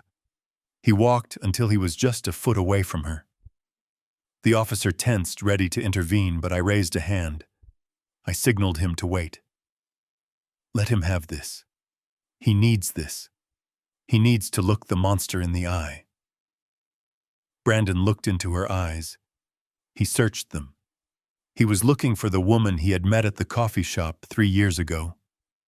He was looking for the woman who had nursed him when he had the flu. He was looking for the woman he thought he was building a life with. But she was not there. She had never been there. All he saw was a reflection of his own gullibility. All he saw was the calculator behind her eyes that had measured his worth in dollars and cents. He lifted the paper. His hand was shaking so hard, the paper rattled like dry leaves in the wind. "Is it a boy or a girl?" he asked. His voice was a whisper, but in the dead silence of the ballroom it sounded like a scream. Vanessa flinched. She looked down at her feet, unable to hold his gaze. "It is a boy," she whispered. Brandon nodded. Tears spilled over his eyelids, running down his cheeks. He did not wipe them away. He let them fall. "Does he have a name?" Brandon asked. Vanessa started to sob. "Does he have a name?" he shouted. The anger broke through the grief for just a second. "Justin," she gasped. "We were going to call him Justin." The cruelty of it made me close my eyes. I felt a wave of nausea. They were not just going to pass the baby off as a Reed. They were going to aim him after his real father. They were going to let Brandon bounce that baby on his knee and say that name every single day. They were going to laugh at him every time he called his son to dinner. It was a level of evil that I could not comprehend. Brandon let out a sound that I will never forget as long as I live. It was not a cry. It was the sound of something breaking deep inside his chest. It was the sound of a heart snapping in two. He crumpled the paper in his fist. He crushed the science, the truth, the betrayal into a tight ball. He looked at his left hand. The gold band was brand new. It was still shiny. It hadn't even had time to get scratched. It was supposed to be a symbol of eternity, a circle with no beginning and no end. He grabbed it with his right hand. He pulled. It stuck for a second, caught on the knuckle. He pulled harder. He did not care if it hurt. He wanted the pain. He needed the physical pain to distract him from the emotional amputation he was enduring. He ripped the ring off his finger. The skin turned white, then red. He held it up. He looked at it with pure hatred. "You promised," he said. "You stood there 20 minutes ago, and you promised before God." Vanessa was sobbing, now loud, ugly sobs. "Brandon, I'm sorry. I am so sorry. I love you." Brandon drew his arm back. He did not hand the ring to her. He threw it. He threw it with every ounce of strength he had left. The gold band flew through the air, catching the light of the crystal chandelier. It hit Vanessa square in the chest. It bounced off the lace bodice of her gown and fell to the floor with a tiny, insignificant ping. "Take it," Brandon said. His voice was cold now. "Dead." It sounded like my voice. "Take it to the pawn shop. Use it to pay your bail, because it is the last dime you will ever get from me." "Get her out of here," he said to the officer. The officer nodded. He pulled Vanessa toward the door. She dragged her feet, screaming his name, begging for mercy, but Brandon turned his back. He watched her go. He watched the doors swing shut, cutting off her screams. And then the adrenaline left him. I saw it happen. I saw the string get cut. I saw his knees buckle. I moved fast, faster than I have moved in 20 years. My cane hit the floor, but I didn't care. I reached him just as he hit the floor. He did not faint. He just collapsed under the weight of the reality. He sat on the polished hardwood floor of the ballroom, surrounded by the debris of the wedding, pulling his knees to his chest. He buried his face in his hands, and he wept. He wept for the baby that wasn't his. He wept for the wife that wasn't real. He wept for the years he had wasted loving a phantom. He wept for the betrayal of his best friend. I knelt beside him. I did not say anything. I did not tell him I told you so. I did not talk about the company, or the money, or the victory. I just put my arm around his shoulders. I pulled him close. He leaned into me. He was a grown man of 32 wearing a tuxedo, but in that moment he was 5 years old again, scraping his knee on the playground, waiting for his dad to make it better. I held him while he cried. I felt his tears soaking into my expensive jacket. I felt his body shaking with the force of his grief. I looked up at the guests. They were still staring. They were watching a private tragedy like it was a spectator sport. "Get out," I said. I did not shout. I did not use the microphone, but the menace in my voice was clear. "Get out. All of you. The show is over. Go home." Slowly the guests began to move. They shuffled toward the exits, casting nervous glances back at us. The waiters disappeared into the kitchen. The band packed up their instruments in silence. The room emptied until it was just the two of us. I stayed there on the floor with my son. I held him until the shaking stopped. I held him until the silence returned. This was the rock bottom. This was the crater where his life used to be. But I knew something Brandon didn't know yet. You can build a foundation on rock bottom. It is the only place solid enough to hold the weight of the truth. And tomorrow we would start building again. Brick by brick. Without the lies. Without the leeches. Just the reeds. And that would be enough. The last police cruiser pulled away from the curb, its siren fading into the distance like a dying scream. The guests had vanished, leaving behind a battlefield of overturned chairs, half-eaten cake, and the shattered remains of what was supposed to be the happiest day of my son's life. The ballroom was silent now. The kind of heavy silence that only exists in a place that was screaming loud with noise just an hour ago. I stood by the head table, running my hand along the white tablecloth. It was stained with wine and wax from the overturned candles. It looked like a map of a war zone, and in a way it was. We had won the battle, but looking at my son sitting alone on the edge of the stage, I wasn't sure if we had won the war. Brandon had stopped crying. He was just staring at his hands, the hands that had signed away his birthright, and then ripped the ring off his finger. He looked like a man who had survived a plane crash only to realize he was stranded on a desert island. I walked over to him. The sound of my footsteps on the hardwood floor was sharp and deliberate. Click, click, click. I stopped in front of him. I didn't sit down next to him. I stood tall. I was his father, but tonight I was also his boss and his savior. And he needed to see the difference. Dad, Brandon whispered without looking up. His voice was cracked and dry. I am sorry. I didn't answer immediately. I let the words hang in the air. Sorry is a small word. It is a word children use when they break a vase. It is not a word big enough to cover the attempted destruction of a 40-year legacy. I know you are sorry, Brandon, I said finally. My voice was not angry, but it was devoid of the warmth he was looking for. You are sorry because you got hurt. You are sorry because you were humiliated. I leaned against the edge of the stage, crossing my arms. But are you sorry that you signed that paper? I asked. Brandon looked up then. His eyes were red-rimmed and full of pain. I didn't know Dad, he pleaded. She told me it was insurance. She said she was trying to protect us. She told you, I repeated, she said. I shook my head slowly. Since when does a CEO listen to what people say instead of reading what is written in black and white? I asked. Since when does a leader sign a binding legal document without consulting his legal counsel? I walked over to the podium where the proxy documents still lay. I picked them up. They felt heavy in my hand. I held them out to him. Look at this, Brandon, I said.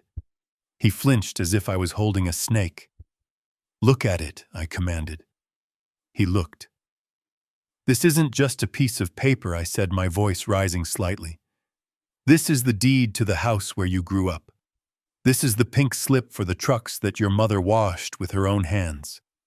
This is the pension fund for the mechanics who have worked for us for 30 years. I ripped the paper in half.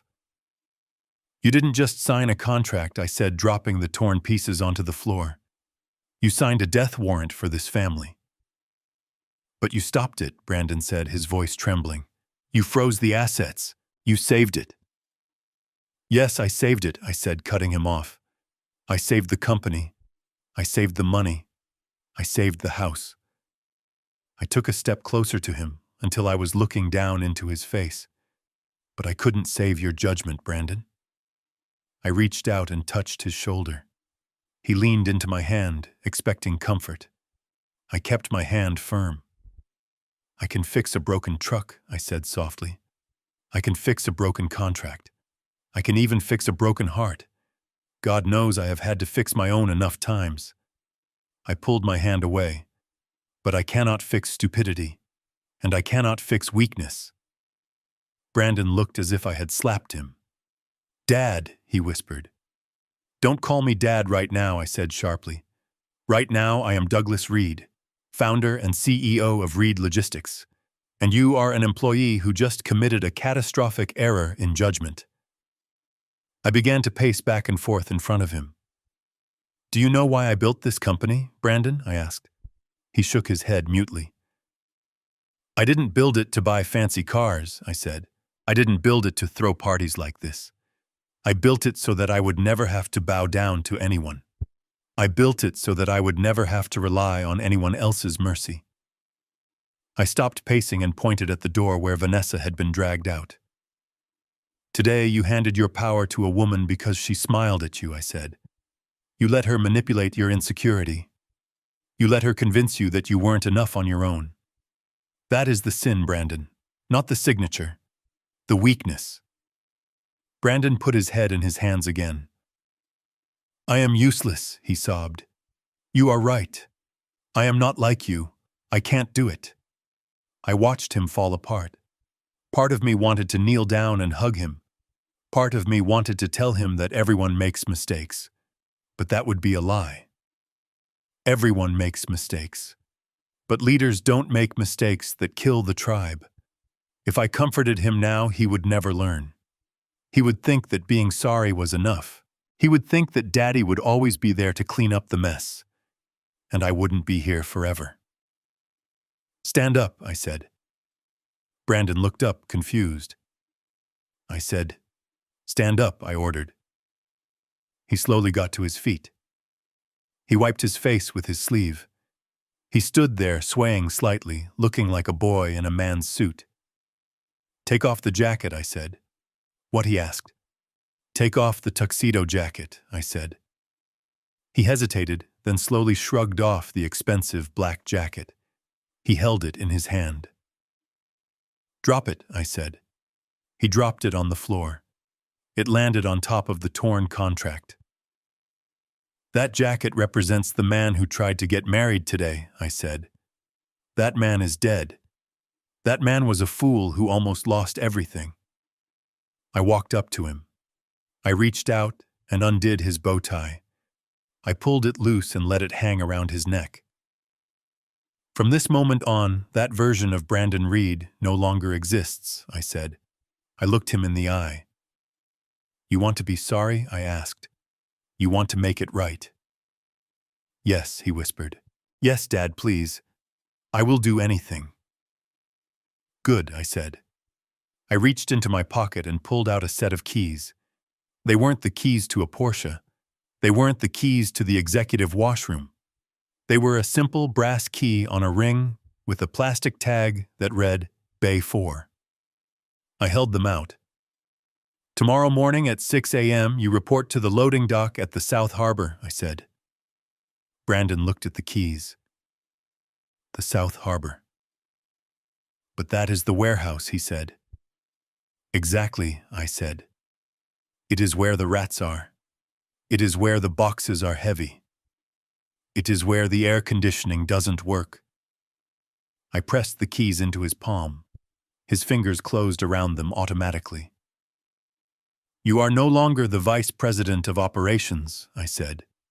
As of right now, you are the shift manager for the loading crew. You answer to Rodriguez. You know Rodriguez, don't you? Brandon nodded. Everyone knew Rodriguez. He was the toughest foreman in the fleet. A man who ate nails for breakfast and didn't tolerate laziness. But Dad Brandon started. Don't interrupt me, I snapped. You are going to wear work boots, I said. You are going to wear a high-visibility vest. You are going to lift boxes until your back screams. You are going to sweat. You are going to eat lunch from a paper bag sitting on a concrete floor. I stepped back. And you are going to learn, I said. You are going to learn what this company is actually made of. It is not made of paper contracts and board meetings. It is made of grit. Brandon looked at the keys in his hand. He looked scared. But for the first time in his life, he also looked awake. How long, he asked quietly. Until I say so, I replied. Until you understand the value of $1. Until you understand that trust is something you build, not something you give away. Until you can look me in the eye and tell me that you are ready to lead, not because of your last name, but because you have earned the respect of the men you are leading. I checked my watch. Go home, Brandon, I said. Not to the mansion. Go to the apartment above the garage. That is where you live now. He nodded slowly. He didn't argue. He didn't complain. He gripped the keys tight. Thank you, he whispered. I didn't smile. Don't thank me, I said, turning away. Thank the man in the trunk. Because he is the one who saved your life. I walked toward the exit. I didn't look back. I knew he was watching me go. I knew he was hurting. But pain is necessary. Steel is forged in fire, not in comfort. I walked out into the cool night air. Eddie was waiting by the car. He opened the back door. I stopped. I looked at the trunk, the place where I had hidden just a few hours ago. "You okay, boss?" Eddie asked. I looked back at the empty clubhouse. "I will be Eddie," I said. I got into the car. "We have a lot of work to do tomorrow," I said as the door closed. Eddie smiled in the rearview mirror. "Yes, sir, we do." The car pulled away, leaving the wedding behind, leaving the lies behind. And somewhere in that empty hall, a young man was picking up a work jacket, preparing to start his life over from the very beginning. And that was the best wedding gift I could ever give him. The night air hit me the moment I stepped out of the clubhouse. It was crisp and cool, smelling of pine needles and damp earth. It was a stark contrast to the stifling atmosphere of the ballroom, where the smell of expensive lilies and desperation had choked me for hours. I took a deep breath, filling my lungs with the clean oxygen of the outside world. My knees ached.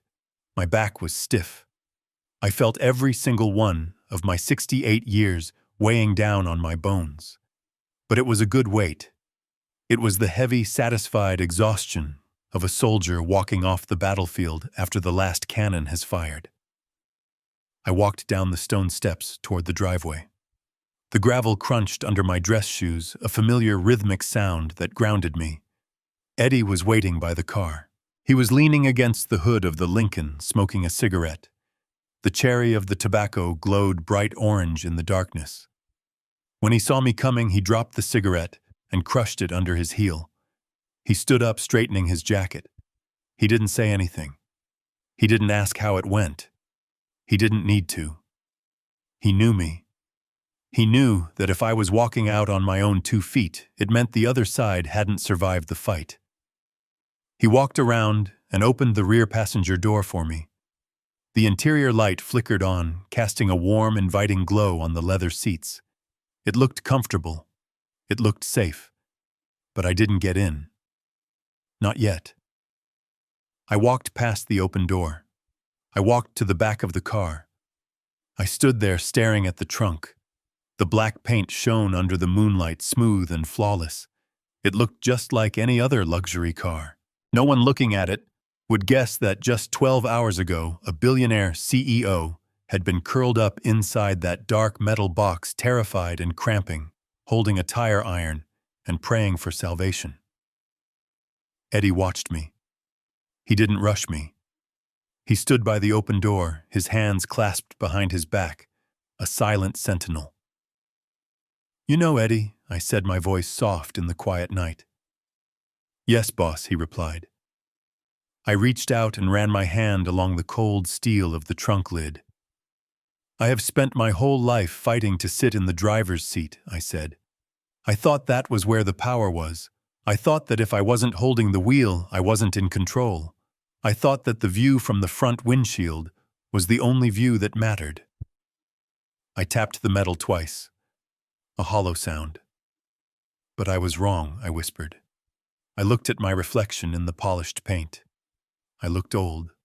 I looked tired. But I looked sharper than I had in years. Sometimes, I said, turning to look at Eddie, sometimes the view from the trunk is clearer than the view from the driver's seat. When you are in the dark, you don't get distracted by the scenery. You don't get distracted by the destination. You just hear the truth. Eddie nodded slowly. A small, knowing smile touched his lips. "It cuts out the noise, sir," he said.